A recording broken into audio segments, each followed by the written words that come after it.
ನಮಸ್ಕಾರ. ಭರ್ತೃಹರಿಯ ನೀತಿಶತಕವನ್ನು ಕುರಿತು ನಿನ್ನೆ ನೋಡ್ತಾ ಇದ್ವಿ. ಇಂದು ಅದರ ಉತ್ತರ ಭಾಗವನ್ನು ಮುಗಿಸುವ ಪ್ರಯತ್ನ ಮಾಡೋಣ. ಮಾನಶೌರ್ಯ ಪದ್ಧತಿಯ ಬಗೆಯನ್ನು ಆತ ಹೇಳ್ತಾನೆ. ಅಭಿಮಾನಿಗಳಿಗೆ ಎಷ್ಟು ತೊಂದರೆ ಆದರೂ ಅದನ್ನು ಬಿಟ್ಟುಕೊಡೋಕ್ಕೆ ತಯಾರಿಲ್ಲ ಅಂತ. ಈ ಎಲ್ಲ ವಿಷಯಗಳನ್ನು ಒಂದು ಅಳವಿನಲ್ಲಿ ಅದೊಂದು ಗುಣ ಅಂತ ನೋಡಬಹುದು. ಆ ಅಳವು ಮೀರಿದ ಮೇಲೆ ಅದೊಂದು ದೋಷವೂ ಆಗುತ್ತದೆ. ದುರ್ಯೋಧನನಂತೆ ಅಭಿಮಾನ ಬಂದರೆ ಅದು ದುರಭಿಮಾನ ಆಗುತ್ತದೆ. ಅದೇ ರೀತಿ ಧರ್ಮರಾಜನಂತೆ ಕ್ಷಮೆ ಬಂದರೆ ಅದು ದೌರ್ಬಲ್ಯ ಆಗುತ್ತದೆ. ಈ ರೀತಿಯಲ್ಲಿ ಆ ಎಲ್ಲೆ ಅನ್ನೋದು, ಆ ಹದ ಅನ್ನೋದು ಉಂಟು. ಕವಿಗೆ ಗೊತ್ತಿಲ್ಲ ಅಂತಿಲ್ಲ. ಆದರೆ ಒಂದು ವಿಷಯವನ್ನು ಪ್ರಸ್ತಾವಿಸುವಾಗ ಅದರ ಅತಿಶಯತ್ವವನ್ನು ಗಮನ ಇಟ್ಟು ನೋಡಬೇಕು ಅಂತ ಅದನ್ನು ಹೆಚ್ಚಳ ಮಾಡ್ತಾರೆ, ಅದಕ್ಕೆ ಫೋಕಸ್ ಮಾಡ್ತಾರೆ. ಮಿಕ್ಕಿದ್ದು ಔಟ್ ಆಫ್ ಫೋಕಸ್ ಆಗುತ್ತದೆ. That doesn't mean the other things are non existent. ಇವೇ, ಆದರೆ ಅದು ಗೌಣವಾಗಿ ನೋಡುವಂಥದ್ದು. ನಮಗೆ ಅಷ್ಟೇ. ಯಾವುದಾದ್ರು ಒಬ್ಬ ವ್ಯಕ್ತಿಗಳು ನೋಡಿ, ಅವ್ರ ಕಣ್ಣು ಎಷ್ಟು ದೊಡ್ಡದಾಗಿದೆ ಅಂದರೆ ಮುಖವನ್ನೂ ಮರೆತುಬಿಟ್ಟು ಕಣ್ಣನ್ನೇ ನೋಡ್ತೀವಿ. ಯಾಕೆಂದರೆ ಅವಧಾರಣೆಗಾಗಿ ಮಾಡುವಂಥದ್ದು. ಈ ಎಲ್ಲ ಸುಭಾಷಿತಗಳಲ್ಲಿ ಸಾಮಾನ್ಯಕ್ಕೆ ಒಂದು ಆಕ್ಷೇಪವನ್ನು ಮಾಡ್ತಾರೆ, ಯಾವುದೋ ಒಂದು ವಿಷಯವನ್ನು ಕೇಂದ್ರೀಕರಿಸಿದ್ದಾರಲ್ಲ ಅಂತ. ವಿಚಾರ ಅನ್ನುವಲ್ಲಿಯೇ ಅದು ವ್ಯಾವರ್ತನ ಮಾಡಿದ್ದು, ಅಂದರೆ ಐಸೋಲೇಟೆಡ್ ಅಂತಲೇ ಅರ್ಥ. ಅನುಭವ ಅಂತಿದ್ದರೆ ಅದು ಸಮಗ್ರ. ಈಗ ನೋಡಿ, ಚಟ್ನಿಗೆ ಉಪ್ಪು ಜಾಸ್ತಿ ಆಗಿದೆಯಾ ಅಂತಂದರೆ ನಾಲಿಗೆಯ ಪಕ್ಕೆಯ ಜಾಗಗಳಲ್ಲಿ ಉಪ್ಪಿನ ರುಚಿಯನ್ನು ಕಂಡುಕೊಳ್ಳುವ ಆ ಒಂದು ರುಚಿಯ ಮೊಗ್ಗುಗಳು, ಟೇಸ್ಟ್ ಬಡ್ಸ್ ಇವೆ ಅಂತ ಹೇಳ್ತಾರೆ. ಹಾಗಾಗಿ ನಾಲಿಗೆಯಲ್ಲಿ ಉಪ್ಪಿನ ಅಂಶವನ್ನು ಗುರ್ತಿಡಿಯಬಲ್ಲ ಆ ಭಾಗವನ್ನೇ ನಾವು ಜಾಗೃತವಾಗಿ ಮಾಡಿಕೊಂಡು ಅದಕ್ಕೆ ಇನ್ನು ಬೇರೆ ರುಚಿ ಇದೆಯಾ ಇಲ್ವಾ ಎಲ್ಲ ಪಕ್ಕಕ್ಕಿಟ್ಟು ಆ ಒಂದು ಉಪ್ಪಿನ ಕಡೆ ಗಮನ ಇಟ್ಟು ನೋಡದೇ ಇದ್ದರೆ ಉಪ್ಪು ಗೊತ್ತಾಗೋದಿಲ್ಲ. ಸಿಕ್ಕಾಪಟ್ಟೆ ಹೆಚ್ಚಿದರೆ ಮಾತ್ರ ಗೊತ್ತಾಗುತ್ತದೆ. ಇಲ್ಲದೇ ಸ್ವಲ್ಪ ಹೆಚ್ಚು ಕಡಿಮೆ ಆಗಿದೆ ಅಂತಂದರೆ ಫೈನರ್ ಟ್ಯೂನಿಂಗ್ ಅಂತೀವಲ್ಲ, ಆ ರೀತಿ ಆದದ್ದು. ವೀಣೆಗಳಿಗೆ, ತಂಬೂರಿಗಳಿಗೆ ಎಲ್ಲ ಶ್ರುತಿ ಮಾಡುವಾಗ ಆ ಹಿಂದೆ ಬಿರುಟೆಯನ್ನು ಲೂಸ್ ಮಾಡೋದು, ಟೈಟ್ ಮಾಡೋದು ಮಾಡುವ ಮೂಲಕವಾಗಿ ಮಾಡುವ ಶ್ರುತೀಕರಣ ಯಾವುದುಂಟು ಅದು ಸ್ಥೂಲವಾದದ್ದು. ಇಲ್ಲಿ ಆ ಮಣಿಗಳನ್ನು ಹಿಡಿದು ಮಾಡುವಂಥದ್ದು ಉಂಟಲ್ಲ, ಅದು ಸೂಕ್ಷ್ಮವಾದಂಥದ್ದು.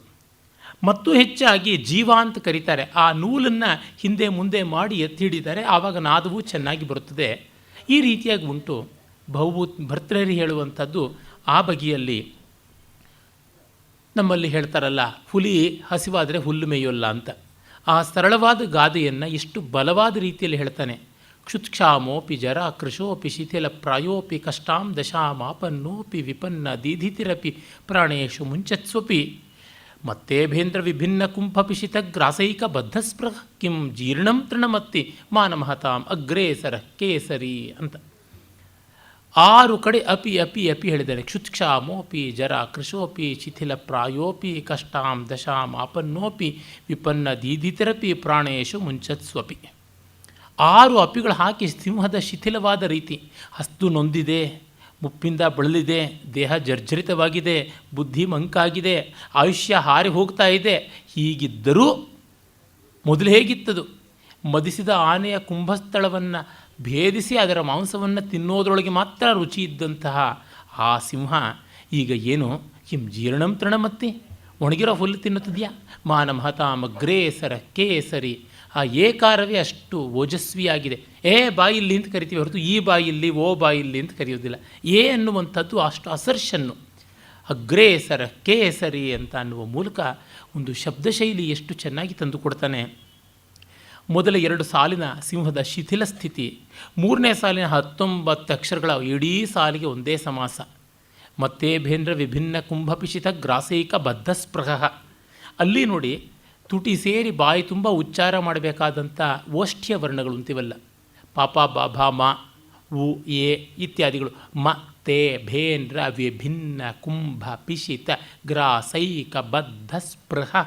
ಆ ಗ್ರಾಸೈಕ ಬದ್ಧಸ್ಪೃಹ ಅನ್ನುವಲ್ಲಿ ಆ ತಿನ್ನುವುದರೊಳಗೇ ಆಸ್ಥೆ ಇರತಕ್ಕಂಥದ್ದನ್ನು ನಾವು ತಿನ್ನಬೇಕು ಅಂದರೆ ಬಾಯಿ ಸೇರಿಸಿ ತೆಗೆದು ಮಾಡಿ ಅಗದು ನಾಲಿಗೆ ಸವರ್ಕೊಂಡು ಮಾಡ್ತೀವಲ್ಲ, ಆದಷ್ಟು ವಿವರವನ್ನು ಕೊಡ್ತಾನೆ. ಸಂಸ್ಕೃತಕ್ಕೆ ಸಾಧ್ಯ ಇದು, ಬೇರೆ ಭಾಷೆಗಳಿಗೆ ಅದರ ಪ್ರಸಾದದಿಂದ ಸಾಧ್ಯ.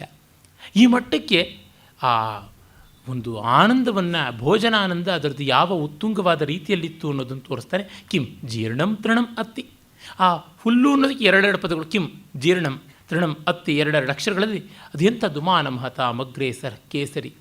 ಒಂದು ವಿಷಯ ಇದೆ, ಅದನ್ನು ಹೇಳೋದು ಯಾವ್ಯಾವ ಬಗೆಯಲ್ಲಿ ಹೇಳಬಹುದು ಅಂತನ್ನುವಂಥದ್ದು ಇದೆಯಲ್ಲ, ಅಲ್ಲಿಯೇ ಕವಿತ್ವ ಬರುವಂಥದ್ದು. ವಿಷಯ ಎಲ್ಲರಿಗೂ ಗೊತ್ತಿರುತ್ತದೆ, ಅದನ್ನು ಹೇಗೆ ಹೇಳಬೇಕು ಅನ್ನುವಲ್ಲಿ ಆ ಟೆಕ್ನಿಕ್ ಅದು ಬಹಳ ಮುಖ್ಯ. ಕಾವ್ಯತಂತ್ರ ಅಭಿಜಾತ ಕೃತಿಯಲ್ಲಿ ಇದರ ಗಮನ ನಮಗೆ ತುಂಬ ಇರಬೇಕಾಗುತ್ತದೆ. ಕ್ಲಾಸಿಕಲ್ ಆರ್ಟ್ಸ್ ಅಂತ ನಾವು ಏನು ಕರಿತೀವಿ ಅಲ್ಲೆಲ್ಲ ಈ ಒಂದು ಯುಕ್ತಿ ನಮಗೆ ಕಾಣಿಸುತ್ತದೆ. ಈ ಒಂದು ಪದ್ಯ ಇಟ್ಟುಕೊಂಡು ಗುಣ, ರೀತಿ, ಅಲಂಕಾರ, ರಸ, ಧ್ವನಿ, ಔಚಿತ್ಯ ಎಲ್ಲವನ್ನೂ ಅನಲೈಸ್ ಮಾಡಿ ಬಿಸಾಕ್ಬಿಡ್ಬೋದು. ಒಂದು ಪದ್ಯ ಸಾಕು. ಅದನ್ನು ಸುಮ್ಮನೆ ನಮ್ಮ ಪ್ರಾಚೀನ ಕವಿಗಳ ಒಂದು ಕಾವ್ಯವನ್ನು ವಿಮರ್ಶನೆ ಮಾಡುವ ರೀತಿ ಹೇಗೆ ಅಂತ ತೋರ್ಪಡಿಸೋದಕ್ಕೆ ಹೇಳ್ತೀನಿ ನೋಡಿ. ಪೂರ್ವಾರ್ಧದಲ್ಲಿ ಪುಡಿಯಾದ ಪದಗಳು ಬಂದಿವೆ.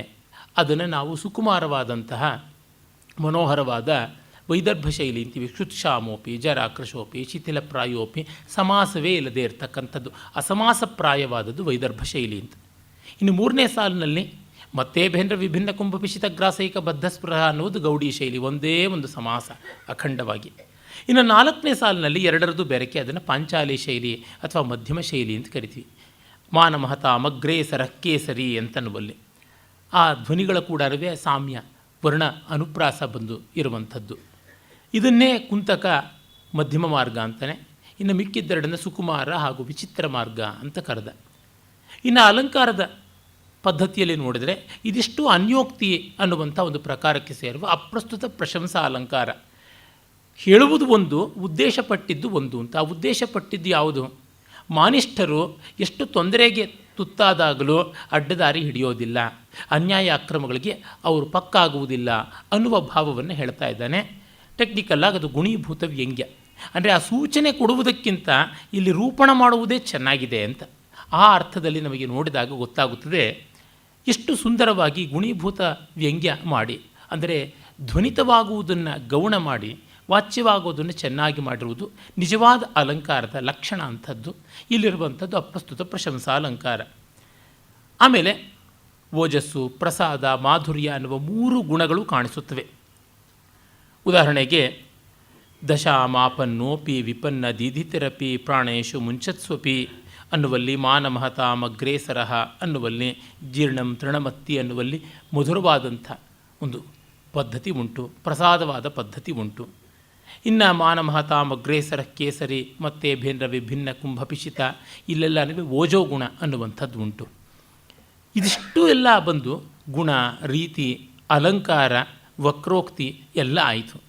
ಇನ್ನು ರಸ, ಧ್ವನಿ ಅದು ಬಂದಿರುವಂಥದ್ದು ಎಲ್ಲಿ ಅಂತ ನೋಡಿದ್ರೆ ಇಲ್ಲಿ ನಮಗೆ ಗೊತ್ತಾಗುವಂಥದ್ದು ಒಂದು ಉದಾರವಾದ ಭಾವ, ಒಂದು ದೊಡ್ಡ ಭಾವ. ಇದನ್ನು ನಾವು ಮಾನವೀರ ಅಂತ ಕರೀಬಹುದು.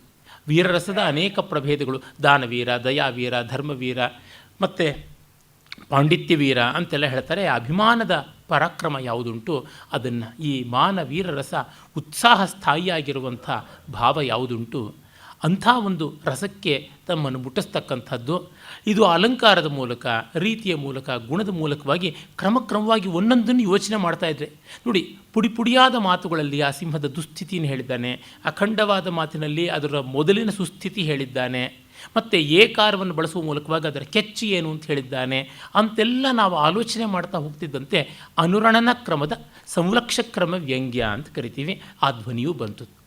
ಈ ರೀತಿ ನಮ್ಮ ಒಂದೊಂದು ಪದ್ಯಗಳನ್ನು ಅನಲೈಸ್ ಮಾಡ್ತಾ ಇದ್ದಿದ್ದು ನಮ್ಮ ಪ್ರಾಚೀನ ಪದ್ಧತಿಯಲ್ಲಿ. ಅಂದರೆ ಸುಮ್ಮನೆ ಏನೋ ಒಂದು ಎದ್ದೋಗೋ ಮಾತು ಬಿದ್ದೋಗಲಿ ಅಂತ ಹೇಳಿದೆ. ಇಲ್ಲಿ ಯಾವುದೇ ಇದು ದಲಿತ ಭಾವನೆಯ, ಇದು ಮಹಿಳಾ ಭಾವನೆಯ, ಇದು ಅಹಿಂದ ಭಾವನೆಯ, ಇದು ಜನಿವಾರದ ಭಾವನೆಯ, ಇದು ಶಿವದಾರದ ಭಾವನೆಯ ಯಾವುದೂ ಇಲ್ಲ.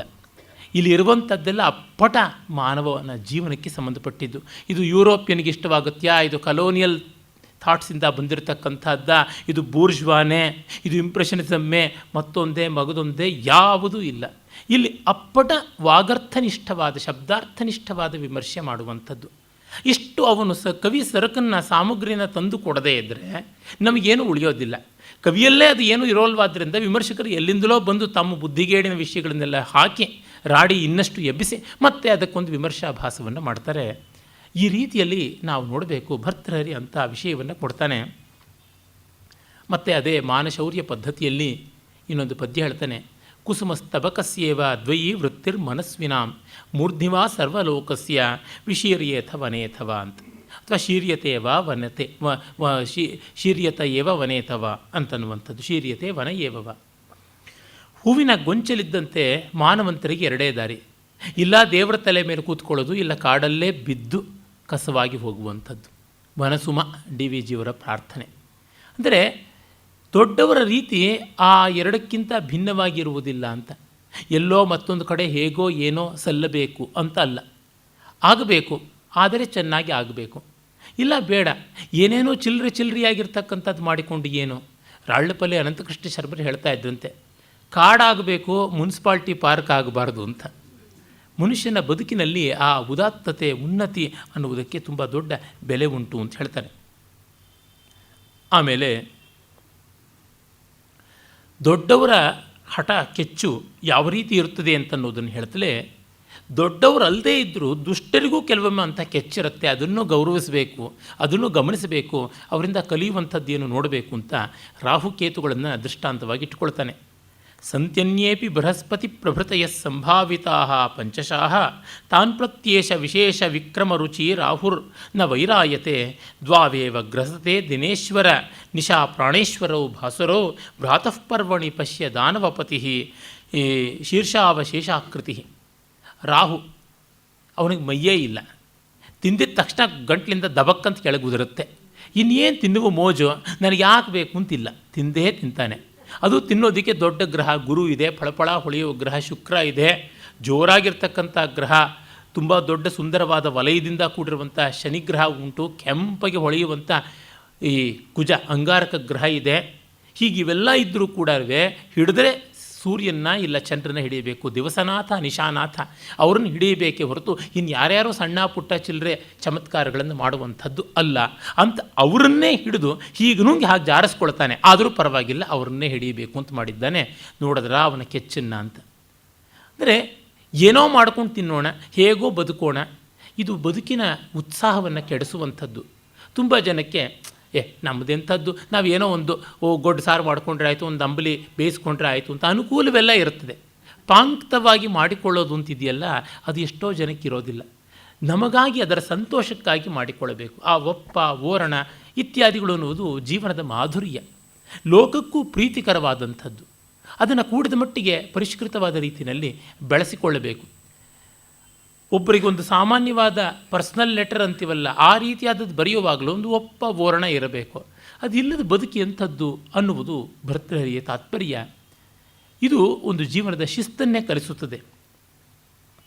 ಆಮೇಲೆ ದೊಡ್ಡವರ ಬಗೆ ಎಂಥದ್ದು ಅನ್ನುವುದನ್ನು ಒಂದು ವಿಸ್ಮಯಾವಹವಾದ ರೀತಿಯಲ್ಲಿ ಹೇಳ್ತಾನೆ. ವಹತಿ ಭುವನ ಶ್ರೇಣೀಂ ಶೇಷಃ ಫಣಾಫಲಕಸ್ಥಿತಾಂ ಕಮಟಪತಿನಾ ಮಧ್ಯೆ ಪೃಷ್ಠಂ ತದಾ ಸದಾ ಸ ವಿಧಾರ್ಯತೆ ತಮಪಿ ಕುರುತೆ ಕ್ರೋಡಾಧೀನಂ ಪಯೋಧಿ ಅನಾದರಾದ್ ಅಹಹ ಮಹತಾಂ ನಿಸ್ಸೀಮಾನಃ ಚರಿತ್ರ ವಿಭೂತಯ. ನಮ್ಮ ಪುರಾಣ ಕಲ್ಪನೆಯ ಪ್ರಕಾರ ಇಡೀ ಭೂಮಿಯನ್ನು ಆದಿಶೇಷ ಹೊತ್ತಿದ್ದಾನೆ. ಆದಿಶೇಷನನ್ನು ಆದಿಕೂರ್ಮ ಹೊತ್ತಿದ್ದಾನೆ. ಆ ಆದಿಕೂರ್ಮನನ್ನಂತೂ ಮಹಾಸಮುದ್ರ, ಅತಲ ಸಮುದ್ರ ತಾನು ಹೊತ್ತಿದೆ. ಅಂದರೆ ಒಬ್ಬರಿಗಿಂತ ಒಬ್ಬರು ಇನ್ನೊಬ್ಬರಿಗೆ ಸಪೋರ್ಟಿಂಗ್ ಆಗಿದ್ದಾರೆ. ಇವರು ಏನು ಲೀಲಾಜಾಲವಾಗಿ ಮಾಡ್ತಾ ಇದ್ದಾರೆ ಕೆಲಸ, ಕಷ್ಟ ಅಂತಲೇ ಅನಿಸೋದಿಲ್ಲ, ಭಾರ ಅಂತಲೇ ಅನಿಸೋದಿಲ್ಲ, ಆ ಥರ ನಡೆಸ್ತಾ ಇದ್ದಾರಲ್ಲ ಅಂತ. ಇದು ಅಕ್ಲಿಷ್ಟ ಕರ್ಮತ್ವ ಬೇಕಾಗಿರುವಂಥದ್ದು. ಗೋಳಾಡಿಕೊಂಡು ಸಂಕಟ ಪಟ್ಕೊಂಡು ಗಿಂಜಿಕೊಂಡು ಮಾಡುವಂಥದ್ದಲ್ಲ. ತೆಲುಗಿನ ವಿದ್ವಾಂಸರಲ್ಲಿ ಒಬ್ಬರಾದ ಒಳ್ಳೆಯ ಅವಧಾನಿ ನಮ್ಮ ಸುಬ್ಬಣ್ಣ ಅಂತ ಸಿ ವಿ ಸುಬ್ಬಣ್ಣ ಶತಾವಧಾನಿಗಳು ಪ್ರೊದ್ದಟೂರಿನ ಆ ಒಂದು ಗ್ರಾಮದಲ್ಲಿರುವಂಥವರು. ಅವರು ಒಂದು ಕಡೆ ಬರೀತಾರೆ, ಮಂಚಿಗ పట్టు వస్త్రాన్ని బాగా అల్లుకొని పోవాలి కానీ షష్ఠి పంచల్ని నేయడం ఎవరికి కాదు ಅಂತ. ಷಷ್ಠಿ ಬ್ರಹ್ಮಚಾರಿ ಕೂಡ ಪಂಚೆ ಥರದ್ದನ್ನು ನೇಯೋದು ಯಾರಿಗಾಗೋಲ್ಲ. ಒಳ್ಳೆ ಜರತಾರಿ ಪಂಚೆನ ನೇಯಬೇಕು. ಪದ್ಯ ಅನ್ನೋದು ಹಾಗಿರಬೇಕು, ಏನೋ ಎಂಥದ್ದೋ ಒಂದು ಮಾಡದೆ ಅಂತ ಮಾಡುವಂಥದ್ದಲ್ಲ ಅಂತ. ತುಂಬ ಮೀಟಿಂಗ್ ದಿ ಫಾರ್ಮಲ್ ರಿಕ್ವೈರ್ಮೆಂಟ್ ಅಂತ ಇರುತ್ತದಲ್ಲ, ಅದಕ್ಕೆ ಬಹಳ ಜನ ಬಿದ್ದು ಹೋಗಿಬಿಡ್ತಾರೆ. ನಮ್ಮ ಸ್ಥಿತಿ ಅದೇ ಆಗಿರ್ಬೋದು, ಆದರೆ ಹೆಚ್ಚಿಗೆ ಯಾವುದು ಸಾಧ್ಯ ಇದೆ ಅದನ್ನು ಮಾಡುವ ಪ್ರಯತ್ನ ಪಡೋಣ ಅಂತ.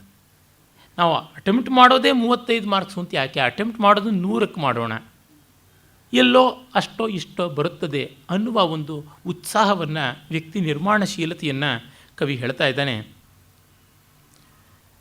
ಮತ್ತು ಇನ್ನೂ ಒಂದು ಮಾರ್ಮಿಕವಾದ ಭಾವನೆಯನ್ನು ತೋರ್ಪಡಿಸ್ತಾನೆ. ಪರಂ ಪಕ್ಷಚ್ಛೇದ ಸಮದ ಮಘವನ್ ಮುಕ್ತ ಕುಲಿಶ ಪ್ರಹಾರೇ ಉದ್ಗಚ್ಚದ್ ಬಹಲ ದಹನೋದ್ಗಾರ ಗುರುಭಿ ತುಷಾರಾದ್ರೇ ಸೋನೋರಹ ಪಿತರಿ ಕ್ಲೇಶ ವಿವಶೇ ನ ಚಾಸೌ ಸಂಪಾತಃ ಪೈಸೆ ಪೈಸಾಂ ಪತ್ಯುರುಚಿತಃ. ಮೈನಾಕ ಹಿಮವಂತನ ಮಗ. ಹಿಮವಂತನಿಗೆ ಈ ಮಗ ಕೀರ್ತಿಯನ್ನಂತೂ ತರಲಿಲ್ಲ. ಆದರೆ ಮಗಳು ಉಮಾ ಪಾರ್ವತಿ ಅವಳು ಮಹಾ ಕೀರ್ತಿಯನ್ನು ತಂದಳು, ಆರತಿಯನ್ನೂ ತಂದಳು, ಎಲ್ಲ ತಂದಳು. ಇವನು ಮೈನಾಕ ಇಂದ್ರನ ಭಯದಿಂದ ಎಲ್ಲ ಪರ್ವತಗಳಿಗೆ ಇಂದ್ರ ರೆಕ್ಕೆಗಳನ್ನು ಕತ್ತರಿಸ್ತಾ ಇದ್ದಾಗ, ಪರ್ವತ ಪಕ್ಷ ವಿಚ್ಛೇದನ ದಕ್ಷನಾಗಿ ವಜ್ರಾಯುಧವನ್ನು ಝಳಪಿಸ್ತಾ ಇದ್ದಾಗ ಹಾರಿ ಹೋಗಿ ಸಮುದ್ರದಲ್ಲಿ ಕೂತ್ಕೊಂಡ್ಬಿಟ್ಟ. ಹೀಗಾಗಿ ಅವನಿಗೊಬ್ಬನಿಗೆ ಮಾತ್ರ ರೆಕ್ಕೆಗಳು ಉಳಿದವು. ತನ್ನ ತಂದೆ ಅಷ್ಟು ದೊಡ್ಡ ಹಿಮವಂತ, ಅವನಿಗೇನಾಯಿತೋ ತೊಂದರೆಯೋ ಮತ್ತೊಂದು ಮಗದೊಂದು ಪಕ್ಕದಲ್ಲಿದ್ದು ನೋಡಬೇಕಲ್ಲ, ಅದು ನೋಡದೆ ತಾನುಂಟು 3 ಲೋಕ ಉಂಟು ಅಂತ ದೊಡಮ್ಮಂತ ಬಂದು ನೀರಲ್ಲಿ ಬಿದ್ದು ಕೂತ. ಬೆಟ್ಟ ಬಂದು ನೀರಲ್ಲಿ ಮುಳುಗಿದರೆ ಬೆಟ್ಟತನ ಇಲ್ಲಿರುತ್ತೆ, ಪರ್ವತದ ಪರ್ವತತ್ವವೇ ಇಲ್ಲ, ಇಂಥ ಬಾಳು ಒಂದು ಬಾಳ ಅಂತ ಹೇಳ್ಬಿಟ್ಟಂತಾನೆ. ಅಂದರೆ ಬೆಟ್ಟ ನೆಲದ ಮೇಲಿಂದ ಚಟಮ್ಮನೆ ಆಕಾಶಕ್ಕೆ ಎತ್ತು ನಿಲ್ಲಬೇಕು, ಹಾಗಲ್ಲದೆ ಸಮುದ್ರೊಳಗೆ ನಾನು ಕೂತ್ಕೊಂಡು ನಾನು ಬೆಟ್ಟ ಅಂತ ಅಂದುಕೊಂಡ್ರೆ ಏನಾದರೂ ಉಂಟೆ ಭಾಗ್ಯ ಅಂತ. ಅಂದರೆ ಮಾನವಂತರ ರೀತಿ ಹೇಗಿರಬೇಕು ಅನ್ನೋದನ್ನು ಹೇಳ್ತಾ ಇದ್ದಾನೆ. ನಾವು ಮರ ಅಂತ ಅಂದ್ಕೊಳ್ಳೋದು, ಒಂದು ಎಲೆ ಇಲ್ಲ, ಒಂದು ಹೂವಿಲ್ಲ, ಒಂದು ಕಾಯಿ ಇಲ್ಲ, ಒಂದು ಹಣ್ಣಿಲ್ಲ, ಇನ್ನು ಮರ ಅನ್ನೋದಕ್ಕೆ ಏನಾದರೂ ಉಂಟೆ? ಎಷ್ಟೋ ಜನ ವಿದ್ವಾಂಸರು ಅಂತ ಅನ್ನಿಸ್ಕೊಂಡು ಬಿಡ್ತಾರೆ. ಅವರ ವಿದ್ವತ್ತಿ ಯಾವ ಒಂದು ಲೇಷವೂ ಜಗತ್ತಿಗೆ ಪ್ರಯೋಜನಕಾರಿಯಾಗಿ ಪರಿಣಮಿಸೋದಿಲ್ಲ. ನಾಯಿ ಮೊಲೆ ಹಾಲು ಅಂತಾರಲ್ಲ, ಆ ರೀತಿಯಾಗಿ ಆಗಿಬಿಡುತ್ತದೆ. ಇದು ಸಲ್ಲದ್ದು ಅಂತ ಭರ್ತೃಹರಿ ಎಚ್ಚರಿಸ್ತಾನೆ. ಅವನಷ್ಟು ನಿರ್ದಯವಾಗಿ ಮಾರ್ಮಿಕವಾಗಿ ಹೇಳುವವರು ವಿರಳವೇನೆ. ಮತ್ತೊಂದು ಉದಾಹರಣೆ ಕೊಡ್ತಾನೆ ಹೇಗಿರಬೇಕು ಅಂತ.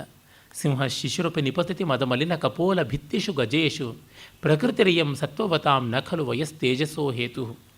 ಸಿಂಹ ಮರಿಯಾಗಿದ್ದರೂ ಅದು ಆನೆಯ ಮೇಲೆ ಬೀಳೋದಕ್ಕೆ ನೋಡುತ್ತದೆ.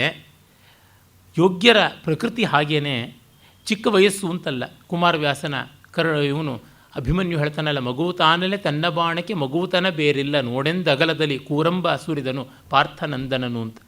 ಬಾಣಕ್ಕೆ ಮಗುತನ ಇಲ್ಲ ಅಂತ ಅವನು ಸರಿಸವ ಅನ್ನೋ ಗ್ರಾಮದಲ್ಲಿದ್ದ ಶಂಕರ ಮಿಶ್ರ ಅನ್ನುವ ಕವಿ ಹೇಳ್ತಾನಲ್ಲ. ಅವನು 5 ವರ್ಷ ಅಷ್ಟೇ, ಇನ್ನೂ ತುಂಬಿರಲಿಲ್ಲ. ಆ ಊರಿನ ರಾಜ, ನೀನು ನಮ್ಮ ಭವನಾಥ ಮಿಶ್ರನ ಮಗ ಅಲ್ವೇನಪ್ಪ, ಏನು ಅಕ್ಷರಾಭ್ಯಾಸ ಮಾಡ್ತಾ ಇದೀಯಾ ಹೇಗೆ ಅಂತ ಕೇಳಿದಂತೆ. ಸಂಜೆ ವಾಯು ವಿಹಾರಕ್ಕಾಗಿ ಬಂದವನು ಬೀದಿಯಲ್ಲಿ ಆಟ ಆಡ್ತಾ ಇದ್ದ ಹುಡುಗನ ನೋಡಿ, ಬಾಲೋಹಂ ಜಗದಾನಂದ ನಮೇ ಬಾಲಾ ಸರಸ್ವತಿ ಅಪೂರ್ಣೆ ಪಂಚಮೇ ವರ್ಷೆ ವರ್ಣಯಾಮಿ ಜಗತ್ರಯಂ ಅಂತಂದನಂತೆ. ಮಹಾರಾಜ, ನಾನು ಬಾಲಕ, ಅರೆ ನನ್ನ ಮಾತಿಗೆ ಬಾಲ್ಯ ಇಲ್ಲ, ಇನ್ನೂ 5 ವರ್ಷ ತುಂಬಿಲ್ಲ, ಅದೇ 3 ಲೋಕವನ್ನು ವರ್ಣಿಸ್ತೀನಿ ಅಂತಂದ. ಇದು ಆ ಒಂದು ವಿದ್ಯಾ ವೈಭವ ಅಂತಂದರೆ. ಹೀಗೆ ಮಾನಶೌರ್ಯ ಪದ್ಧತಿಯನ್ನು ಹೇಳಿ ಇನ್ನು ದುಡ್ಡೇ ದೊಡ್ಡಪ್ಪ ಅನ್ನುವುದನ್ನು ಹೇಳ್ತಾನೆ. ಈಸ್ ನಾಟ್ ಇಂಪ್ರ್ಯಾಕ್ಟಿಕಲ್, ವಾಸ್ತವವನ್ನು ಗಮನಿಸಿ ಹೇಳ್ತಾನೆ. ಪ್ರಸಿದ್ಧವಾದ ಪದ್ಯ ಇದು. ಜಾತಿರ್ಯಾತು ರಸಾತಲಂ ಗುಣಗಣಸ್ತೇಷಾ ಮಧೋ ಗಚ್ಚತು ಶೀಲಂ ಶೈಲ ತಟಾತ್ ಪತತ್ವಭಿಜನ ಸಂದಹ್ಯತಾಂ ವನ್ಹಿನ ಶೌರ್ಯೇ ವೈರಿಣಿ ವಜ್ರಮಾಶು ನಿಪತತ್ವರ್ಥೋಸ್ತು ನ ಕೇವಲಂ ಏನೈಕೇನ ವಿನಾ ಗುಣ ತೃಣಲವ ಪ್ರಾಯ ಸಮಸ್ತಾ ಇಮೆ. ಜಾತಿ ಕುಲ ಮತ ಎಲ್ಲ ಪಾತಾಳಕ್ಕೆ ಹೋಗಲಿ, ಗುಣಗಳು ಇನ್ನೂ ಕೆಳಕ್ಕೆ ಹೋಗಲಿ, ಶೀಲ ಅನ್ನೋದು ಬೆಟ್ಟದ ಮೇಲಿಂದ ಬಿದ್ದು ಆತ್ಮಹತ್ಯೆ ಮಾಡಿಕೊಳ್ಳಲಿ, ಇನ್ನು ನಮ್ಮ ಬಂಧು ಬಾಂಧವರು ಇತ್ಯಾದಿಗಳೆಲ್ಲ ಬೆಂಕಿ ಬಿದ್ದು ಸತ್ತೋಗ್ಬಿಡಲಿ, ಶೌರ್ಯ ಅನ್ನೋ ಶತ್ರುವಿನ ಮೇಲೆ ಸಿಡ್ಲು ಬೀಳಲಿ, ದುಡ್ಡು ಬಿಟ್ಟು ನಮಗಿನ್ನೇನೂ ಬೇಡ, ಯಾಕೆಂದರೆ ಅದಿಲ್ಲದೆ ಇದ್ದರೆ ಮಿಕ್ಕ ಎಲ್ಲ ಗುಣಗಳು ಕಸಕ್ಕಿಂತ ಕಡೆಯಾಗುತ್ತವೋ ಅದು ಒಂದು ನಮಗೆ ಸಾಕು ಅಂತ. ಇದೆಯಲ್ಲ ವಿದ್ಯಾವೃದ್ಧ ತಪೋವೃದ್ಧ ವಯೋವೃದ್ಧಸ್ತತಾಪರೆ ತೇ ಸರ್ವೇ ಧನವೃದ್ಧಸ್ಯ ದ್ವಾರಿ ತಿಷ್ಠಂತಿ ಕಿಂಕರಾಹ. ದ್ವಾರಿ ಕಿಂಕರಾಹ ಅನ್ನುವುದು ಪಾಠಾಂತರ ಉಂಟು. ವಿದ್ಯಾವೃದ್ಧರು, ವಯೋವೃದ್ಧರು, ತಪೋವೃದ್ಧರು, ಜ್ಞಾನವೃದ್ಧರು ಎಲ್ಲ ಧನವೃದ್ಧರ ಮನೆ ಮುಂದೆ ದಾಸಾನುದಾಸರಾಗಿ ನಿಲ್ತಾರೆ ಅನ್ನುವಂಥದ್ದು. ನೀಲಕಂಠ ದೀಕ್ಷಿತನ ಶಾಂತಿ ವಿಲಾಸದಲ್ಲಿ ಒಂದು ಬಹಳ ಚೆನ್ನಾಗಿರ್ತಕ್ಕಂಥ ಪದ್ಯ ಬರುತ್ತದೆ. ಆಕೌಮಾರಾತ್ ಬಹಳ ಸೊಗಸಾದಂಥ ಪದ್ಯ, ಜ್ಞಾಪಕ ಮಾಡ್ಕೊಳ್ತೀನಿ. ಆಕೌಮಾರಾತಃ ಗುರುಭಿ ಆಸ್ಥಾಯಾಸ್ಯಾ ಮಹತೀಂ ಅರ್ಜಿತಂ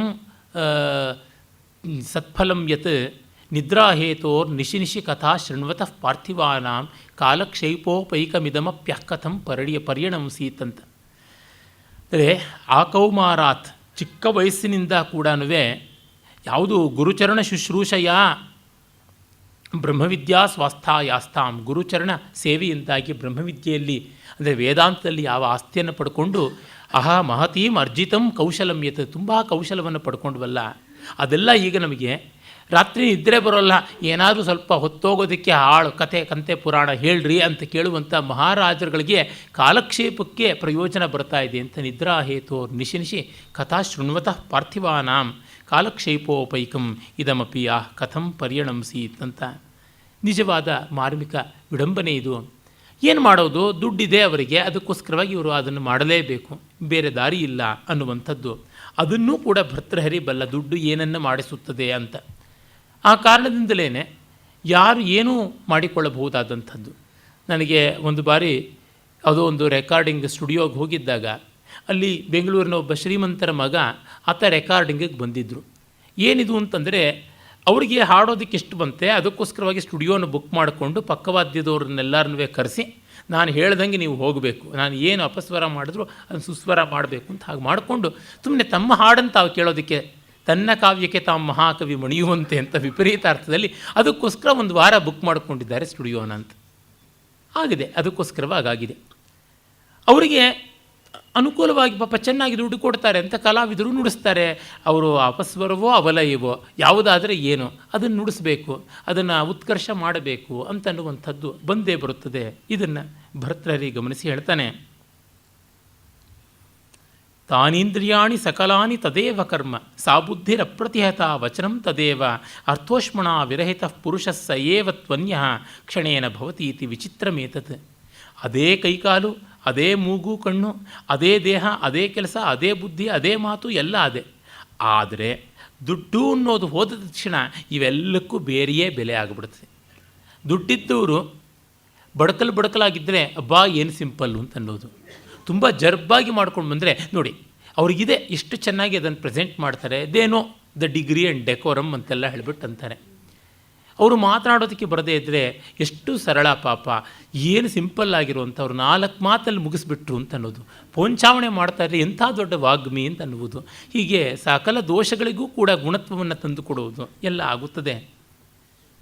ಇನ್ನೊಂದು ಪ್ರಸಿದ್ಧವಾದ ಪದ್ಯ ವಿವರಿಸೋಕ್ಕೆ ಹೋಗೋಲ್ಲ, ಹೇಳಿದ್ರೇ ಗೊತ್ತಾಗುತ್ತದೆ. ಯಸ್ಯಾಸ್ತಿ ವಿತ್ತಂ ಸ ನರಃ ಕುಲೀನಃ ಸ ಪಂಡಿತ ಸ ಶ್ರುತವಾನ್ ಗುಣಜ್ಞ ಸ ಏವ ವಕ್ತಾ ಸಚದರ್ಶನೀಯ ಸರ್ವೇ ಗುಣ ಕಾಂಚನಮಾಶ್ರಯಂತಿ.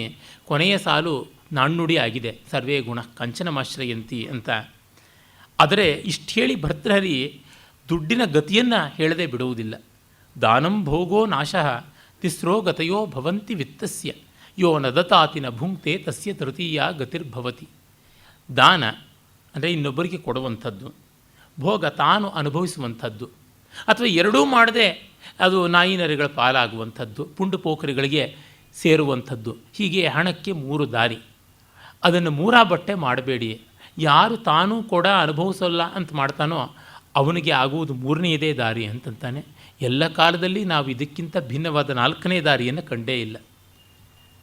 ಅದನ್ನೇ ಸುಂದರ ಪಾಂಡ್ಯ ಕೂಡ ಹೇಳ್ತಾನೆ ತನ್ನ ನೀತಿ ದ್ವಿಷಷ್ಟಿಕಾದಲ್ಲಿ, ಯಾವನು ಯಾರಿಗೂ ಕೊಡದೆ ತಾನೋ ಅನುಭವಿಸದೆ ಇಟ್ಕೊಳ್ತಾನೋ ಅವನ ದುಡ್ಡಿಗೆ ಅವನೇ ವಾಚ್ಮೆನ್ ಅಷ್ಟೇ, ಅವನ ಯಜಮಾನ ಅಲ್ಲ.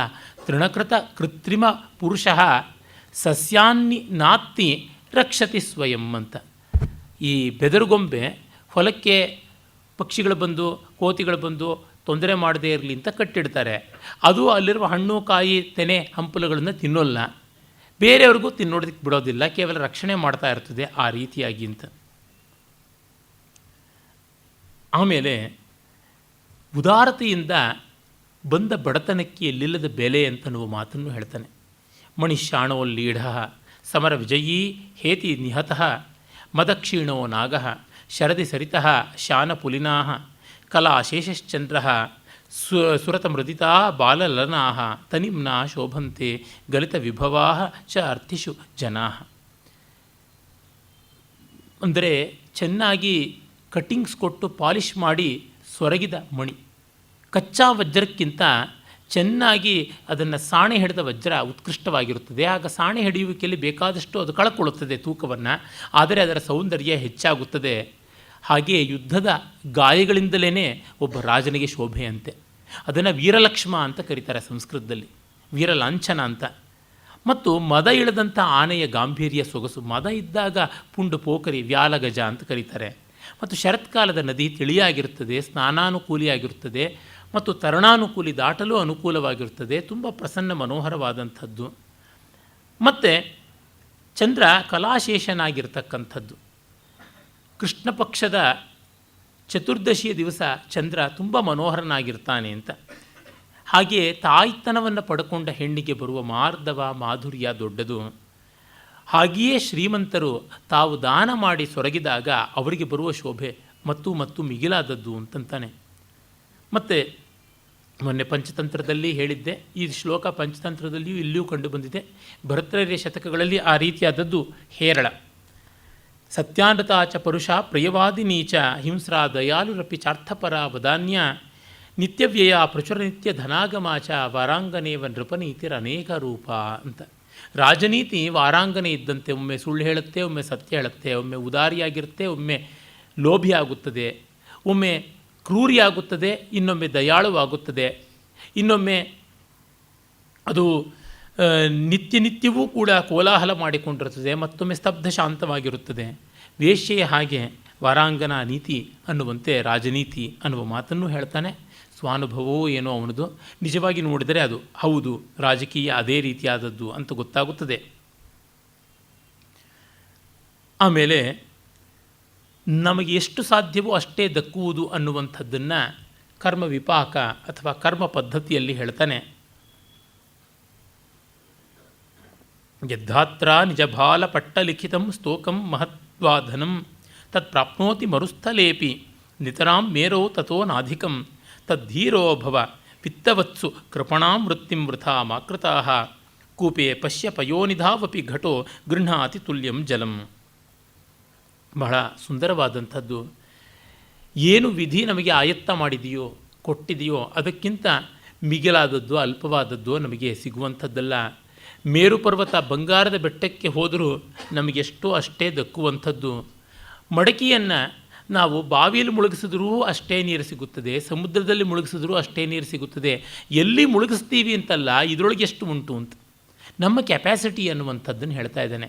ಇದು ವಿಧಿವಾದ ಅಂತ ಭಾವಿಸಬಾರ್ದು. ಯಾಕೆಂತಂದರೆ ನಮ್ಮ ಮಿತಿ ಅನ್ನುವಂಥದ್ದು ಒಂದು ಉಂಟಲ್ಲ. ಎಷ್ಟನ್ನು ತುಂಬಿಸಿಕೊಂಡಿತು ನಮ್ಮ ತಲೆ, ನಮ್ಮ ಜೇಬು, ನಮ್ಮ ಕಲೆ, ಇವುಗಳಿಗೆ ಒಂದು ಮಿತಿ ಇರುತ್ತದೆ. ಆ ಮಿತಿ ದೋಷಪೂರ್ಣವಾದದ್ದಲ್ಲ. ಈ ಕಾಲಕ್ಕೆ ಈ ಶ್ಲೋಕ ತುಂಬ ಮುಖ್ಯ. ಯಾಕೆಂದರೆ ಪ್ರಜಾಪ್ರಭುತ್ವದ ಒಂದು ಅತಿಶಯ ವಿಕಾರ ಏನೆಂದರೆ ಎಲ್ಲರಿಗೆ ಎಲ್ಲವೂ ಆಗುತ್ತದೆ ಅಂತ. ಹಾಗಲ್ಲ, ಕೆಲವರಿಗೆ ಕೆಲವು ಒಲೆದು ಬರುತ್ತದೆ, ಕೆಲವರಿಗೆ ಆಗುತ್ತದೆ. ಆ ಬಗೆಗೆ ಕಾರ್ಪಣ್ಯ ಬೇಡ, ಅಸೂಯೆ ಬೇಡ ಅಂತ. ಅದರಿಂದ ಪ್ರತಿಯೊಬ್ಬರೂ ತಮ್ಮ ಮಕ್ಕಳನ್ನು ಎಲ್ಲ ರೀತಿಯಲ್ಲಿಯೂ ಸಮರ್ಥರಾಗಿ ಮುಂದೆ ಬರಬೇಕು ಅಂತ ನೋಡ್ತಾರೆ. ಅವರಿಗೆ ಪಾಪ ಬಹಳ ದಿಗ್ಭ್ರಾಂತಿಯಾಗಿ ಏನೂ ಆಗದಂಥ ಸ್ಥಿತಿ ಬಂದುಬಿಡುತ್ತದೆ. ಅದಕ್ಕಾಗಿ ಅವರಿಗೆ ಒಂದು ಸ್ವಲ್ಪ ವಿರಾಮ ಕೊಡಬೇಕು. ನೀನು ಏನಾಗುವಲ್ಲಿಯೋ ಅದನ್ನು ಆಗುವ ಕಡೆಗೆ ಅವಕಾಶ ಕೊಡ್ತೀನಿ ಅಂತ ಮಾಡಬೇಕು. ಅದನ್ನು ಕಂಡುಕೊಳ್ಳಬೇಕು. ಅದಕ್ಕೊಂದು ವಿಚ್ಛತ್ತಿ, ವಿರಾಮ, ವ್ಯವಧಿ ಬೇಕಾಗುತ್ತದೆ. ಆ ದೃಷ್ಟಿಯಿಂದ ನೋಡಿದಾಗಲೂ ನಮಗೆ ತಿಳಿಯುತ್ತದೆ ಅವ್ರ ಕೆಪ್ಯಾಸಿಟಿ ಏನು ಅಂತ ನೋಡಬೇಕು. ಈಚೆಗೆ ಒಂದು 4-5 ತಿಂಗಳ ಕೆಳಗೆ ನನ್ನ ಹತ್ತಿರದ ಬಂಧುಗಳೊಬ್ಬರ ಮನೆಯಲ್ಲಿ ಮಗಳು ಇಂಜಿನಿಯರಿಂಗ್ ಓದಬೇಕು ಅಂತ ನನ್ನ ಹತ್ತಿರ ಬಂದು ಕೇಳಿದ್ರು. ನಾನು ಹೇಳಿದೆ, ಅವಳಿಗೆ ಗಣಿತದಲ್ಲಿ ಭೌತಶಾಸ್ತ್ರದಲ್ಲಿ ಅಂಥ ಗಟ್ಟಿಯಾದ ಮನಸ್ಸಿಲ್ಲ, ಇಂಜಿನಿಯರಿಂಗಲ್ಲಿ ಇರುವುದೇ ಅದು, ಹಾಗಾಗಿ ಇದು ನಿಲ್ಲುವಂಥದ್ದಲ್ಲ ಅಂತ. ಇಲ್ಲ, ಅವಳು ತುಂಬ ಆಸೆ ಪಡ್ತಾಳೆ ಅಂತ. ಖಂಡಿತ ನಾನು ಆಸೆ ಪಡ್ತೀನಿ ಭಾರತದ ಪ್ರಧಾನಮಂತ್ರಿ ಆಗಬೇಕು ಅಂತ. ಏನು ಮಾಡೋದು, ಸೋನಿಯಾ ಗಾಂಧಿನೇ ದೊಡ್ಡ ಅಡ್ಡ ಇರುವಾಗ, ಇನ್ನೇನು 90 ದಾಟಿರ್ತಕ್ಕಂಥ ಅದ್ವಾನಿಗೆ ಕೂಡ ಆಸೆ ಇರುವಾಗ ಯಾರಲ್ಲ, ಆಸೆ ಯಾರಿಗಿರುವುದಿಲ್ಲ, ಅರ್ಹತೆ ಉಂಟಾ ಅಂತ ನೋಡಬೇಕು. ಮತ್ತು ಬೆಟ್ಟ ಗುದ್ದಿ ಮೈನಿ ಕೈ ನೋಯಿಸ್ಕೊಳ್ಳೋದು ಬೇಡ ಅಂತಂದೆ. ಆಮೇಲೆ ಅವರು ಅಂತಂದರು. ಮತ್ತು ಪಾಪ ಈ ಕಾಲದ ಒತ್ತಡಗಳಿರುತ್ತವಲ್ಲ, ಜೊತೆಯಲ್ಲಿ ಪೀರ್ ಪ್ರೆಷರ್ ಅಂತಾರೆ, ಎಲ್ಲರೂ ಅತ್ತ ಕಡೆಗೆ ಹೋಗ್ತಾ ಇದ್ದಾರೆ, ಇನ್ನು ಗತಿ ಏನು ಮತಿ ಏನು ಅಂತ. ಮತ್ತೆ ಒಂದು ತಿಂಗಳಾದ ಮೇಲೆ ಬಂದರು. ಇಲ್ಲ, ಅದೇ ಮಾಡಬೇಕಂತೆ, ಅದೇ ಓದಬೇಕಂತೆ ಅಂತ. ಏನಾದರೂ ಸರಿಯೇ, ಹೇಗಾದರೂ ಸರಿಯೇ, ನಾನು ಅವರಿಗೆ ಸೀಟ್ ದಕ್ಕಿಸಿಕೊಡ್ತೀನಿ. ಮತ್ತು ಅವಳ PUCನಲ್ಲಿ ಪಡೆದ ಅಂಕಗಳನ್ನು ನೋಡಿದೆ. ಅದು ವಿಶೇಷವಾದಂಥದ್ದೇನಲ್ಲ.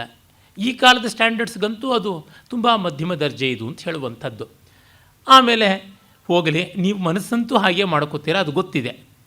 ನಾವು ಹೇಳಿದ್ದೆಲ್ಲ ನಡೆಯುತ್ತಿದೆಯಾ? ನಮ್ಮ ಮಕ್ಕಳಿಗೆ ಆಗೋದಿಲ್ಲ. ಸದ್ಯಕ್ಕೆ ಮಕ್ಕಳಿಲ್ಲ, ಸಂಸಾರವಿಲ್ಲ, ನೆಮ್ಮದಿ. ಆದರೆ ಇನ್ನು ಎಂಜಿನಿಯರಿಂಗ್ ಕಾಲೇಜ್ ಅದು ತೆರೆಯುವಂಥದ್ದು 4 ತಿಂಗಳಿದೆ. ಈ 4 ತಿಂಗಳಲ್ಲಿ ಆದರೂ ಗಟ್ಟಿಯಾಗಿ ಮತ್ತೆ ಈ ಓದಿದ ಗಣಿತವನ್ನು, ಭೌತಶಾಸ್ತ್ರವನ್ನು ಮತ್ತೆ ಮನನ ಮಾಡಿಕೊಳ್ಳಲಿ ಅಂತ ಹೇಳ್ಬಿಟ್ಟು ಅಂತಂದೆ. ಈಗ ಮತ್ತೆ ಬಂದರು, ಯಾವುದೋ ಒಂದು ಕಾಲೇಜಿಗೆ ಸೇರಿಸಿ ಆಯಿತು. ಏನೋ ಒಂದು ಸ್ವಲ್ಪ ಮಾಡ್ಕೊಳಕ್ಕಾಯಿತು, ಪೂರ್ತಿ ಗಟ್ಟಿ ಮಾಡ್ಕೊಳಕ್ಕಾಗಲಿಲ್ಲ, ಕೆಲವು ಅರ್ಥ ಆಗ್ತಾ ಇಲ್ಲ ಅಂತ. ಇನ್ನೇನು ಮಾಡೋದು? ನಾನು ಮೊದಲು ಹೇಳಿದೆ, ಇದು 3ನೇ ಸರ್ತಿ ಹೇಳ್ತಾ ಇರೋವಂಥದ್ದು. ಅದನ್ನು ಅಭ್ಯಾಸ ಮಾಡಬೇಕು, ಗಟ್ಟಿ ಮಾಡಿಕೊಳ್ಬೇಕು. ಶಾಸ್ತ್ರ ವಿಷಯ ಯಾವತ್ತೂ ಕರ್ಕಶವಾದದ್ದು, ಬುದ್ಧಿಗೆ ಭಾರವಾದದ್ದು, ಏನು ಮಾಡೋದಕ್ಕೆ ಸಾಧ್ಯ? ಆಮೇಲೆ ಅದು ಹೇಳಿದೆ, ಇವಳ ಮೇಲೆ ತುಂಬ ನಿರೀಕ್ಷೆ ಇಟ್ಕೊಳ್ಬೇಡಿ ನೀವು, ಈ ವಿಷಯದಲ್ಲಿ ತುಂಬ ಒತ್ತಡವೂ ಹಾಕಬೇಡಿ, ಬಹಳ ಕಷ್ಟವಾದೀತು. ಈ ರೀತಿಯಾದ ಕಷ್ಟಗಳನ್ನು ಕಂಡು ನೋಡಿದಾಗ ನಮಗೆ ಗೊತ್ತಾಗುತ್ತದೆ, ಭರ್ತೃಹರಿ ವಿಧಿವಾದಿ ಅಂತ ಅನ್ನಿಸಿಕೊಂಡರೂ ಕೂಡ ಅದು ವಾಸ್ತವವನ್ನು ವಿರೋಧ ಮಾಡದೆ ಆಗಿರುವಂಥದ್ದು. ವಾಸ್ತವವನ್ನು ಗಮನದಲ್ಲಿಟ್ಟುಕೊಳ್ಳದೆ ನಾವು ಮಾಡುವಂಥದ್ದು ತುಂಬ ಅನರ್ಥಕಾರಿಯಾಗುತ್ತದೆ. ನಿನ್ನೆಯಷ್ಟೇ ರಾಮಸ್ವಾಮಿಯವರು ಒಂದು ಪುಸ್ತಕವನ್ನು ನನಗೆ ಕೊಟ್ಟರು, ರಾಷ್ಟ್ರೋತ್ಥಾನದಿಂದ ಪ್ರಕಟವಾಗಿರ್ತಕ್ಕಂಥದ್ದು. ನಮಗೆ ನಾವೇ ಪರಕೀಯರು ಅಂತ ಬಾಲಗಂಗಾಧರ ಅವರ ಒಂದು ವಿಚಾರಗಳ ಸಂಗ್ರಹ. ಅಲ್ಲಿ ರಾಮಸ್ವಾಮಿಯವರು ಪ್ರಸ್ತಾವನೆಯಲ್ಲಿ ಈ ಮಾತನ್ನೇ ಹೇಳ್ತಾರೆ, ಸ್ವಭಾವವನ್ನು ಗಮನಿಸಿಕೊಳ್ಳದೆ ಮಾಡಿರುವಂಥದ್ದು ಯಾವುದೂ ಕೂಡ ಅನರ್ಥಕಾರಿಯಾಗುತ್ತದೆ ಅನ್ನುವಂಥದ್ದನ್ನು ಹೇಳ್ತಾರೆ. ಇದು ನಾವು ತುಂಬ ವಿಶೇಷವಾಗಿ ಗಮನಿಸಬೇಕಾದಂಥದ್ದು. ನಾವು ಆ ಒಂದು ಸ್ವಭಾವವಾದವನ್ನು ನೋಡದೇ ಇದ್ದರೆ ತುಂಬ ದೊಡ್ಡ ತೊಂದರೆ ಆಗಿಬಿಡುತ್ತದೆ. ಈ ಕಾರಣದಿಂದಲೇ ತಮ್ಮತನ, ತಮ್ಮ ಶಕ್ತಿ, ಅಶಕ್ತಿ, ಮತ್ತೊಂದು ಇವುಗಳನ್ನೆಲ್ಲ ಗಮನದಲ್ಲಿ ಇಟ್ಟುಕೊಳ್ಳದೆ ಮಾಡಿರುವಂಥದ್ದು ತುಂಬ ದೊಡ್ಡ ತೊಂದರೆಗೊಳಗಾಗುತ್ತದೆ. ಆ ತೊಂದರೆಯನ್ನು ನಾವು ಮಾಡಬಾರ್ದು, ಯಾರಿಗೂ ಮಾಡಬಾರ್ದು. ಮಕ್ಕಳಾಗಲಿ, ಅಣ್ಣ ತಮ್ಮಂದರಾಗಲಿ, ಯಾರಿಗೂ ಅಷ್ಟೇ. ಭರ್ತೃಹರಿಯ ದೃಷ್ಟಿ ಇಂಥದ್ದು. ನಮಗೆ ಪ್ರಾಪ್ತಿ ಅಂತನ್ನುವಲ್ಲಿ ನಮ್ಮ ಶಕ್ತಿಗಳನ್ನು, ಸಾಧ್ಯತೆಗಳನ್ನು ವಿಸ್ತರಿಸಿಕೊಳ್ಳೋಣ. ಆ ಬಗ್ಗೆ ನಿಷೇಧಾತ್ಮಕವಾದ ಮನೋಧರ್ಮವಲ್ಲ. ಆದರೆ ಎಷ್ಟು ಸಾಧ್ಯ? ಸಾಮಿಂದೆ ಚೋಟುದ್ದ ಬೆಳೆದಿಯ ಸ್ಪರ್ಧೆಯೇ ತ್ರಿವಿಕ್ರಮಗೆ ಮಂಕುತಿಮ್ಮ ಅಂತಾರೆ. ಎಷ್ಟು ಸಾಮು ಮಾಡಿದ್ರೂ ತ್ರಿವಿಕ್ರಮ ಆಗೋದಕ್ಕೆ ಸಾಧ್ಯವ? 2 ಅಂಗಲ್ವ, 4 ಅಂಗಲ್ವ, ಎಷ್ಟು ಬೆಳೆದೇವು? ಇದು ನಾವು ಗಮನದಲ್ಲಿ ಇಟ್ಟುಕೊಳ್ಳಬೇಕಾಗುತ್ತದೆ. ಮತ್ತು ವಾಟ್ ಈಸ್ ಇಕನಾಮಿಕ್ ಅನ್ನುವುದೊಂದು ಇರುತ್ತದಲ್ಲಿಯ, ಯಾವುದು ಪ್ರಯೋಜನಾತ್ಮಕ, ವ್ಯಾವಹಾರ್ಯ ಅಂತ ಒಂದು ಉಂಟು. ಒಂದಿಷ್ಟು ಕಂಠ ಮಾಧುರ್ಯ ಇಲ್ಲದೆ ಇದ್ದವರು ಮತ್ತೆ ಕೆರೆಯ ನೀರನ್ನು ಕೆರೆಗೆ ಚೆಲ್ಲಿ ಅಂತ ಶುರು ಮಾಡಿದರೆ ಏನು ಪ್ರಯೋಜನ ಆಗುತ್ತದೆ? ಏನೂ ಆಗೋದಿಲ್ಲ. ಯಾವ ಕೆರೆಗೆ ಯಾವ ನೀರನ್ನು ಚೆಲ್ಲೋಣ? ಆಗುವಂಥದ್ದಲ್ಲ. ನೋಡಿಕೊಳ್ಳಬೇಕು. ಪಾಪ ಕಣ್ಣೇ ಒಂದು ಪೂರ್ವ, ಇನ್ನೊಂದು ಪಶ್ಚಿಮ ಅಂತಿದ್ದರೆ ಅವರು ಯಾವ ನೃತ್ಯ ಕಲಿತರೂ ಏನೂ ಸಂತೋಷವಾಗೋದಿಲ್ಲ, ಎಲ್ಲಿಗೂ ಬರುವಂಥದ್ದಲ್ಲ. ಒಂದು ಮಿನಿಮಮ್ ಅಂಗಸೌಷ್ಠವ ಅನ್ನುವಂಥದ್ದೊಂದು ಬೇಕಿರುತ್ತದೆ. ಈ ಥರ ಎಲ್ಲ ವಿದ್ಯೆಗಳಿಗೂ ಒಂದಷ್ಟು ಮಿನಿಮಮ್ ಲಕ್ಷಣಗಳಿರುತ್ತವೆ. ಆ ಬೇಡಿಕೆಯನ್ನು ಈಡೇರಿಸಿಕೊಂಡು ಹೋಗಬೇಕಾಗುತ್ತದೆ. ಅದನ್ನೆಲ್ಲ ನಾವು ನೋಡಬೇಕಾಗುತ್ತದೆ. ಆ ವಿಷಯವನ್ನು ಆತ ಹೇಳ್ತಾ ಇದ್ದಾನೆ. ಮತ್ತೊಂದು, ಸಲ್ಲದ ಎಡೆಗಳಲ್ಲಿ ಯಾಚನೆ ಮಾಡಬಾರ್ದು ಅಂತ. ನಾವು ಎಲ್ಲ ಜಾಗದಲ್ಲೂ ಹಡಪ ತೆಗೆಯೋದಕ್ಕೆ ಶುರು ಮಾಡಿಬಿಟ್ರೆ ಪಾಪ ಅವರು ಬೊಕ್ಕ ತಲೆಯವರು ಏನು ಮಾಡ್ಯಾರು? ಅವರು ಪಾಪ ತಲೆ ಒಡೆದ್ರೂ 2 ಕೂದಲು ಸಿಗೋದಿಲ್ಲ. ಹಾಗಿರುವಾಗ ನಾವು ನಮ್ಮ ಹಡಪ ತೆಗೀಬಾರ್ದು. ಅಲ್ಲಿ ಎಲ್ಲಿ ಸಲ್ಲಬಹುದು ಅಂತ ಅನ್ನಿಸುತ್ತದೆಯೋ ಅಲ್ಲಿ ನಮ್ಮ ಪ್ರಾರ್ಥನೆ ಇರಬೇಕು. ಸುಮ್ಮನೆ ಎಲ್ಲ ಕಡೆಯಲ್ಲಿಯೂ ಯಾಚನೆ ಮಾಡಿದ್ರೆ ಲೋಕಕ್ಕೆ ಹಿಂಸೆ, ಜುಗುಪ್ಸೆ. ರೇ ಚಾತಕ ಸಾವಧಾನ ಮನಸ ಮಿತ್ರಕ್ಷಣಂ ಶ್ರೂಯತಾಂ ಅಂಬೋದ ಬಹವೋಹಿ ಸಂತಿ ಗಗನೆ ಸರ್ವೇಪಿ ನೈತಾದೃಶಾಃ ಕೇಚಿದ್ ವೃಷ್ಟಿಭಿರಾರ್ದರಯಂತಿ ವಸುಧಾಂ ಗರ್ಜಂತಿ ಕೇಚಿದ್ ವೃಥ ಯಂ ಪಶ್ಯಸಿ ತಸ್ಯ ಪುರತೋ ಮಾಬ್ರೂಹಿ ದೀನಂ ವಚಃ ಅಂತಾನೆ. ಒಂದು ಕವಿ ಸಮಯ. ಚಾತಕ ಪಕ್ಷಿ ಮೋಡವನ್ನೇ ನೋಡ್ತಾ ಇರ್ತದೆ, ಬಾನಿಗೆ ಬಾಯಿ ತೆರೆದಿರುತ್ತದೆ, ಮಳೆ ಹನಿಗಳಿಂದಲೇ ಅದಕ್ಕೆ ಬಾಯಾರಿಕೆ ಹಿಂಗುವಂಥದ್ದು ಅಂತ. ಇದು ವಸ್ತುತಃ ಕವಿ ಸಮಯ ಅಂತ ಆದರೂ ಒಂದಿಷ್ಟು ನಿಜವಾದ ಸತ್ವ ಇದೆ. ಇದು ವಲಸೆ ಹಕ್ಕಿ. ಅಪ್ಪಟ ಭಾರತ ದೇಶದಲ್ಲಿಯೇ ಹುಟ್ಟಿ ಬೆಳೆದು ಸಾಯುವಂಥ ಪಕ್ಷಿಯಲ್ಲ. ಇದು ಆಫ್ರಿಕಾ ಕಡೆಯಿಂದ ಬರುವಂಥದ್ದು. ಮಳೆಗಾಲದಲ್ಲಿ ಇಲ್ಲಿಗೆ ವಲಸೆ ಬರುತ್ತದೆ. ಮತ್ತು ಈ ಪಕ್ಷಿಯ ತಲೆ ಯಾವ ರೀತಿ ಇರುತ್ತದೆ ಅಂದರೆ ಸುಮ್ಮನೆ ಇದ್ದರೂ ಆಕಾಶದ ಕಡೆಗೆ ನೋಡ್ತಾ ಇರುವಂತೆ ಕಾಣಿಸುತ್ತದೆ. ಮತ್ತು ಅದು ಮಳೆಗಾಲದಲ್ಲಿಯೇ ಕಾಣಿಸ್ಕೊಳ್ಳೋದು ನಮ್ಮ ದೇಶದಲ್ಲಿ. ಮತ್ತು ಕಂಡಾಗಲೆಲ್ಲ ತಲೆ ಆಕಾಶಕ್ಕೆ ಎತ್ತಿದಂತೆ ಇರುವುದರಿಂದಾಗಿ ಇದು ನೀರಿಗಾಗಿಯೇ ತಲೆ ಎತ್ತಿದೆ ಅಂತನ್ನುವ ಕಲ್ಪನೆಯನ್ನು ಮಾಡಿಕೊಂಡದ್ದು. ಅಂದರೆ ನಮ್ಮ ಪೂರ್ವಜರು ಎಷ್ಟು ಚೆನ್ನಾಗಿ ಗಮನಿಸಿದ್ದಾರೆ. ಈ ಬಗೆಗೆ ನಾನು ಬರವಣಿಗೆಯನ್ನು ನೋಡಿದಾಗ ನನಗದೇ ಅನ್ನಿಸ್ತು, ನಮ್ಮ ಪ್ರಾಚೀನ ಕವಿಗಳಿಗಿದ್ದಷ್ಟು ನಿಸರ್ಗದ ಮೇಲಣ ಹತೋಟಿ, ಗಾಢವಾದ ಅನುರಕ್ತಿ, ಪರಿಶೀಲನೆ ನಮಗೆ ಇಲ್ಲದಂತೆ ಹೋಯ್ತಲ್ಲ ಅಂತ. ಅಂಥ ಚಾತಕ ಪಕ್ಷಿಯ ಬಗ್ಗೆ ಹೇಳ್ತಾ ಇದ್ದಾನೆ. ಸುಮ್ಮನೆ ಎಲ್ಲ ಬೆಳ್ಮೋಡಗಳಿಗೆ ಬರಮೋಡಗಳಿಗೆ ತ್ರಾಹಿ ತ್ರಾಹಿ ದೇಹಿ ದೇಹಿ ಅಂತ ಕೂಗಿ ಕರೆಯೋದೊಳಗೆ ಅರ್ಥ ಇಲ್ಲ. ಯಾರ್ಯಾರನ್ನು ಕಾಣ್ತೀವೋ ಅವರನ್ನೆಲ್ಲ ಮತ್ತೆ ಬೇಡಬೇಕಾಗಿಲ್ಲ. ಎಷ್ಟೋ ಜನ ಇರ್ತಾರೆ, ಚಂದ ಸಾಹೇಬರು ಅಂತ ಹಿಂದೆ ಕರೀತಾರೆ, ಎಲ್ಲದಕ್ಕೂ ಚಂದ ಬೇಡ್ತಕ್ಕಂಥದ್ದು ಆಗುವಂಥದ್ದಲ್ಲ. ಎಲ್ಲಿಯೋ ಒಂದು ಕಡೆಗೆ ವಚಸ್ತತ್ರೈವ ವಕ್ತವ್ಯಂ ಯತ್ರೋಕ್ತಂ ಸಫಲಂ ಭವೇತ್ ತಾಯೇ ಭವತಿ ಚಾತ್ಯಂತಂ ರಂಗಶುಕ್ಲಪಟೇ ಯಥಾ ಅಂತ ಸುಭಾಷಿತಾವಲಿಯ ಒಂದು ಮಾತು ಬರ್ತದೆ. ಜಲಕಣ ವಿತರಣರಹಿತ ಪ್ರಕಟಿತ ಧವಲಿತ ವೇಷ ಚಾತಕ ರಟಸಿ ವೃಥಾ ಕಿಂ ಜಲದ ಶಾರದ ಏಷಃ. ಸುಮ್ಮನೆ ಯಾಕೆ ಬಡ್ಕೋತೀಯ ಚಾತಕ ಪಕ್ಷಿ, ಇದು ಮಳೆಗಾಲದ ಮೋಡ ಅಲ್ಲ, ಶರತ್ಕಾಲದ ಮೋಡ, ನಿನಗೇನು ದಕ್ಕಿಸುವಂಥದ್ದು ಅಲ್ಲ ಅಂತ. ಆಮೇಲೆ ದುಷ್ಟ ವರ್ತನೆಯ ಬಗೆಗೆ, ದುರ್ಜನರ ಬಗ್ಗೆ ಕವಿ ಹೇಳ್ತಾನೆ. ಅದು ದುರ್ಜನ ಪದ್ಧತಿಯಲ್ಲಿ ಬರುವಂಥದ್ದು. ದುರ್ಜನ ಪರಿಹರ್ತವ್ಯೋ ವಿದ್ಯೆಯಾಲಂಕೃತೋಪಿ ಸನ್ ಮಣಿನಾಭೂಷಿತ ಸರ್ಪ ಕಿಮಸೌ ನ ಭಯಂಕರ ಅನ್ನುವುದು ಪ್ರಸಿದ್ಧವಾದ ಶ್ಲೋಕ. ದುಷ್ಟ ಎಷ್ಟು ರೆಕ್ಕೆ ಪುಕ್ಕ ಕಟ್ಟಿಕೊಂಡು ಅಲಂಕಾರವಾಗಿ ಸೊಬಗಿನಿಂದ ಸುಣ್ಣ ಬಣ್ಣ ಮಾಡಿಕೊಂಡಿದ್ದರೂ ಅವನನ್ನು ದೂರ ಇಡಬೇಕು. ರತ್ನಮಣಿ ಫಣಾಮಂಡಲದ ಮೇಲೆ ಇದೆ ಎಂದ ಮಾತ್ರಕ್ಕೆ ಹಾವು ರಮಣೀಯವಾಗುತ್ತದೆಯಾ? ಇಲ್ಲ. ಎಷ್ಟೋ ಬಾರಿ ದುಷ್ಟರಿಗೆ ವಿಶೇಷವಾದ ಕ್ವಾಲಿಫಿಕೇಷನ್ಸ್ ಇರುತ್ತದೆ, ವಿದ್ಯೆ ಕೂಡಿರುತ್ತೆ ಅವರಿಗೆ, ಹಾಗಂತ ಅವರು ನಮಗೆ ಹಿತವಾಗಿಬಿಡ್ತಾರೆ ಅಂತ ಹೇಳುವಂತೆ ಇಲ್ಲ. ಅಯ್ಯೋ ಇಷ್ಟೆಲ್ಲ ಓದಿದ್ದಾರೆ ಒಳ್ಳೆಯವರಾಗಲಿಲ್ವ ಅಂದರೆ ಅದೇ ಬೇರೆ ಕಂಪಾರ್ಟ್ಮೆಂಟು, ಇದೇ ಬೇರೆ ಕಂಪಾರ್ಟ್ಮೆಂಟು. ಅವೆಲ್ಲ ಪ್ಯಾರಲಲ್ ಪ್ರೋಸೆಸಸ್ಸು, ಸೀರೀಸ್ ಕನೆಕ್ಷನ್ ಅಲ್ಲ, ಪ್ಯಾರಲಲ್ ಕನೆಕ್ಷನ್ ಅಂತ ಅನ್ನಬೇಕಾಗುತ್ತದೆ. ಇದು ನಮಗೆ ಗೊತ್ತಾಗುವುದಿಲ್ಲ. ನಾವು ಎಷ್ಟೋ ಬಾರಿ ಭ್ರಮೆಗೊಳಗಾಗ್ತೀವಿ ಲೋಕದಲ್ಲಿ. ಇಂಥ ಕೆಲಸ ಮಾಡಿದವರು ಇಂಥ ಗುಣವಂತರೂ ಆಗಿರ್ತಾರೆ ಎನ್ನುವ ಭಾವನೆ, ಭ್ರಮೆ. ಹಾಗಿರಬೇಕು ಅಂತ ನಿಯಮವಿಲ್ಲ. ಇದ್ದರೆ ಸಂತೋಷ, ಇರೋದಿಲ್ಲ ಅನ್ನುವುದು ವಾಸ್ತವ, ಬರ್ಬರ ವಾಸ್ತವ. ಈ ಬಗೆಗೆ ಎಚ್ಚರವನ್ನು ಕೊಡ್ತಾನೆ ನಮಗೆ ಕವಿ. ಆಮೇಲೆ ಅವನ ಆಕರ್ಷಕವಾದ ಮತ್ತು ಹೆಚ್ಚು ರೂಢಿಸಿಕೊಂಡ ಜಾಡಿನ ಒಂದು ಶೈಲಿಯ ಪದ್ಯ. ಲೋಭಶ್ಚೇದ್ ಅಗುಣೇನ ಕಿಂ ಪಿಶುನತಾ ಯದ್ಯಸ್ತಿ ಕಿಂ ಪಾತಕೈ ಸತ್ಯಂ ಚೇತ್ ತಪಸಾ ಚ ಕಿಂ ಶುಚಿಮನೋ ಯದ್ಯಸ್ತಿ ತೀರ್ಥೇನ ಕಿಂ ಸೌಜನ್ಯಂ ಯದಿ ಕಿಂ ನಿಜೈ ಸುಮಹಿಮಾ ಯದ್ಯಸ್ತಿ ಕಿಂ ಮಂಡನೈ ಸದ್ವಿದ್ಯಾ ಯದಿ ಕಿಂ ಧನೈ ಅಪಯಶೋ ಯದ್ಯಸ್ತಿ ಕಿಂ ಮೃತ್ಯುನಾ ಅಂತ ಎಲ್ಲ ಪ್ರಶ್ನೋತ್ತರ ರೂಪವಾಗಿ ಬಂದದ್ದು. ಲೋಭಶ್ಚೇದ್ ಅಗುಣೇನ ಕಿಂ, ಲೋಭ ಇದ್ದ ಮೇಲೆ ಇನ್ನು ಯಾವ ಕೆಟ್ಟ ಗುಣ ಇಲ್ಲ ಅಂತ ಏನು ಹೇಳಿ. ಲೋಭವೊಂದು ಸಾಕು, ಎಲ್ಲ ಗುಣಗಳನ್ನು ಧ್ವಂಸ ಮಾಡುತ್ತದೆ. ಪಿಶುನತಾ ಅಂತಂದರೆ ಮೀನ್ ಮೈಂಡೆಡ್ನೆಸ್ ಅಂತೀವಲ್ಲ, ಸಣ್ಣತನ, ಅದಿದ್ದ ಮೇಲೆ ಇನ್ನು ಯಾವ ಪಾಪ ಬೇಕು. ಎಲ್ಲ ಪಾತಕಕ್ಕಿಂತ ವಿಪಾಕಕ್ಕಿಂತ ಮಿಗಿಲಾದದ್ದು ಈ ಪೈಶೂನ್ಯ. ನಾವು ಪಿಶುನತೆ ಅನ್ನುವಂಥದ್ದನ್ನು ತೆಲುಗಿನಲ್ಲಿ ಕನ್ನಡದಲ್ಲಿ ಪಿಸುನಾರಿ ಅಂತ ಹೇಳ್ತಾರೆ, ಪಿಸಿನಿಗೊಟ್ಟು ಅಂತ ಕೂಡ ಅಂತಾರೆ. ಅದು ಮೈಸರ್ ಅನ್ನುವ ಅರ್ಥದಲ್ಲಿ, ಲೋಭಿ ಅನ್ನುವ ಅರ್ಥದಲ್ಲಿ ಬಳಸ್ತಾರೆ. ಆದರೆ ಸಂಸ್ಕೃತದಲ್ಲಿ ಪೈಶೂನ್ಯ ಅನ್ನುವಂಥದ್ದು ಸಣ್ಣತನ, ಕುತ್ಸಿತವಾದ ಬುದ್ಧಿ, ಚೀಪ್ ಆ್ಯಂಡ್ ಮೀನ್ ಮೈಂಡ್ ಅಂತೀವಲ್ಲ, ಆ ಅರ್ಥದಲ್ಲಿ ಬರುತ್ತದೆ. ಲೋಭಿ ಅನ್ನುವಂಥದ್ದನ್ನು ನಮ್ಮ ಕನ್ನಡದಲ್ಲಿ ಜಿಪುಣ ಅಂತೀವಲ್ಲ, ಆ ಅರ್ಥದಲ್ಲಿ ಬಳಕೆ ಮಾಡುವಂಥದ್ದು ಸಂಸ್ಕೃತ ಶಬ್ದ. ಸತ್ಯಂ ಚೇತ್ ತಪಸಾಚಕಿಂ, ಸತ್ಯವಿದ್ದಲ್ಲಿ ಇನ್ನು ಬೇರೆ ತಪಸ್ಸು ಯಾಕೆ? ಒಳ್ಳೆಯ ಮನಸ್ಸು, ಶುಚಿಯಾದಂಥ ಮನಸ್ಸು ಇದ್ದಲ್ಲಿ ತೀರ್ಥಸ್ನಾನಗಳು ಯಾಕೆ ಬೇಕು? ಸೌಜನ್ಯಂ ಯದಿ ಕಿಂ ನಿಜೈ ಸುಮಹಿಮಾ, ಸೌಜನ್ಯಂ ಯದಿ ಕಿಂ ನಿಜೈ ಸುಮಹಿಮಾ ಯದ್ಯಸ್ತಿ ಕಿಂ ಮಂಡನೈ. ಸೌಜನ್ಯ ಇದ್ದ ಮೇಲೆ ಇನ್ನು ಯಾವುದು ಬೇರೆ ಬೇರೆ ವಿಶೇಷವಾದಂತಹ ಆತ್ಮೀಯತೆಗಳು ಯಾವುದು ಬೇಕು? ಮತ್ತು ಸದ್ವಿದ್ಯಾ ಯದಿ ಮಂಡನೈ ಕಿಂ, ಸದ್ವಿದ್ಯೆ ಇದ್ದ ಮೇಲೆ ಅಲಂಕಾರಗಳು ಯಾಕೆ ಬೇಕು? ಸೌಜನ್ಯ ಇದ್ದ ಮೇಲೆ ಬೇರೆ ದೊಡ್ಡ ಮಹಿಮೆ ವ್ಯಕ್ತಿತ್ವ ಬೇಕಾಗಿಲ್ಲ, ಅದೇ ದೊಡ್ಡದು. ಹಾಗೆ ವಿದ್ಯೆ ಇದ್ದ ಮೇಲೆ ಇನ್ನು ಯಾವ ವಿಶೇಷ ಅಲಂಕಾರವೂ ಬೇಕಿಲ್ಲ, ಧನವೂ ಬೇಕಿಲ್ಲ. ಅಪಯಶೋ ಯದ್ಯಸ್ತಿ ಕಿಂ ಮೃತ್ಯುನ, ಅಪಕೀರ್ತಿ ಇದ್ದ ಮೇಲೆ ಇನ್ನು ಸಾವು ಬೇಕೇ ಆಗಿಲ್ಲ. ಅದು ನೈಜವಾದ ಸಾವು, ಅದೇ ಇನ್ಯಾವುದೂ ಅಲ್ಲ ಅನ್ನುವ ಮಾತನ್ನು ಹೇಳ್ತಾನೆ. ಇವೆಲ್ಲ ಲೋಕಪ್ರಸಿದ್ಧವಾದ ನೀತಿಗಳೇ, ಆದರೆ ಅದನ್ನು ಅಡಕ ಮಾಡಿಕೊಡುವ ಬಗೆಯಲ್ಲಿ ತುಂಬ ಒಳ್ಳೆಯ ಸೊಗಸುಂಟು. ಮತ್ತೊಂದು ಭರ್ತೃಹರಿಯ ಕವಿತ್ವವನ್ನು ಎತ್ತಿ ಹಿಡಿಯುವಂಥ, ಅವನ ಹೃದಯ ಭೇದಕವಾದ ಲೋಕ ಸ್ವಭಾವ ಪರಿಶೀಲನವನ್ನು ತೋರಿಸುವಂಥ ಒಂದು ಪದ್ಯ ನೋಡಿ.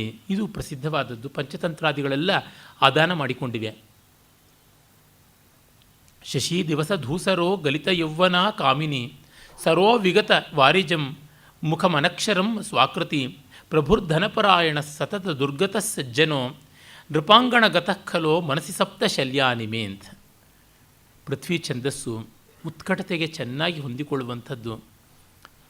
ಮುಂಜಾನೆಯ ಚಂದ್ರಬಿಂಬ, ಬೇಂದ್ರೆಯವರು ಯಾವುದನ್ನು ಹುಣ್ಣಿಮೆ ಚಂದ್ರನ ಹೆಣ ತೇಲಿ ಬಂತ ಅಂತಾರಲ್ಲ, ಆ ರೀತಿಯಾಗಿ ಬೆಳಗ್ಗೆ ಎಷ್ಟು ನಿಷ್ಪ್ರಭನಾಗಿ ನಿಸ್ತೇಜನಾಗಿ ಕಾಣಿಸ್ತಾನೆ, ಆ ರೀತಿಯಾದ ಚಂದ್ರ, ಮುಂಜಾನೆಯ ಚಂದ್ರ.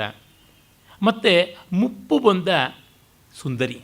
ಯಾವ ಸುಂದರಿಗೂ ಮುಪ್ಪು ಬಂದರೆ ಅದು ತಾನೇ ತಾನಾಗಿ ಇಳಿಸಿಬಿಡುತ್ತದೆ. ಸುಂದರಿ ಮಾತ್ರವಲ್ಲ, ಒಬ್ಬ ಸುಂದರ ಪುರುಷನೂ ಆಗಿರಬಹುದು. ಎಷ್ಟೋ ಬಾರಿ ಕೆಲವು ವ್ಯಕ್ತಿಗಳನ್ನು ಚಿಕ್ಕ ವಯಸ್ಸಲ್ಲಿದ್ದಾಗ ನಾವು ಕಂಡಿರ್ತೀವಿ, ಆಮೇಲೆ ನೋಡಿದಾಗ ಅಯ್ಯೋ ಎಷ್ಟು ಚೆನ್ನಾಗಿದ್ದರು, ಏನು ಹೀಗಾಗ್ಬಿಟ್ರಲ್ಲ ಅಂತ ಅನಿಸುತ್ತದೆ. ಅಂದರೆ ಚೆಲುವಿಗೆ ಮುಪ್ಪು ಬಂದಾಗ ಆಗುವ ಸ್ಥಿತಿ. ವಸಂತ ವೈಭವದ ಮರ ಶಿಶಿರದಲ್ಲಿ ಎಲ್ಲ ಎಲೆಗಳನ್ನು ಕಳ್ಕೊಂಡಾಗ ಇರುವ ಗತಿ ಅಂಥದ್ದು.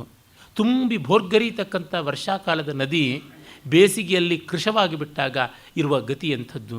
ಚೆನ್ನಾಗಿ ಬದುಕು ಬಾಳದ ಮನೆ ಹಾಳು ಬಿದ್ದು ಹೋದಾಗ ಆಗುವಂಥದ್ದು. ಇವೆಲ್ಲ ಅದೇ ರೀತಿಯಾಗಿ. ಸರೋ ವಿಗತ ವಾರಿಜಂ, ಕಮಲಗಳೇ ಇಲ್ಲದ ಸರೋವರ. ನಾನು ಹಿಂದೆ ಜೈನ್ ಇಂಟರ್ನ್ಯಾಷನಲ್ ರೆಸಿಡೆನ್ಷಿಯಲ್ ಸ್ಕೂಲ್ನಲ್ಲಿ ಕೆಲಸ ಮಾಡ್ತಾ ಇದ್ದೆ. ವಾರಕ್ಕೊಮ್ಮೆ ಹೋಗಬೇಕಾಗಿತ್ತು. ಆಗ ಹಾರೋಹಳ್ಳಿಯನ್ನು ದಾಟಿ ಹೋಗಬೇಕಾಗಿತ್ತು. ಹೋಗಿ ಪ್ರಯಾಣ ಮಾಡುವಲ್ಲಿ ಒಂದು 7-8 ಸರೋವರಗಳು, ಕೆರೆಗಳು ಕಾಣಿಸ್ಕೊಳ್ತಾ ಇದ್ವು. ಅಲ್ಲಿ ಹಲವು ಕಡೆಯಲ್ಲಾದರೂ ಕಮಲ ಇರ್ತಾಯಿದ್ವು. ಒಂದು 3 ವರ್ಷ ಅಲ್ಲಿಗೆ ಹಾಗೆ ಓಡಾಟ ಮಾಡ್ತಾ ಇದ್ದಿದ್ದು. ಹಾಗೆ ನೋಡುವಾಗ ನನಗೆ ಒಂದೊಂದು ಬಾರಿಗೆ ಏನೂ ಇಲ್ಲದೆ ಕಾಣಿಸ್ತಾ ಇತ್ತು. ಅಯ್ಯೋ ಎಷ್ಟು ಚೆನ್ನಾಗಿರ್ತಕ್ಕಂಥ ಕಮಲಗಳ ಈ ಸರೋವರ ಈ ಸ್ಥಿತಿಗೆ ಬಂದುಬಿಡುತ್ತಲ್ಲ ಅಂತ ಅನ್ನಿಸ್ತಿತ್ತು. ಅದೇ ಸರೋ ವಿಗತ ವಾರಿಜಂ, ಮುಖಮನಕ್ಷರಂ ಸ್ವಾಕೃತಿ.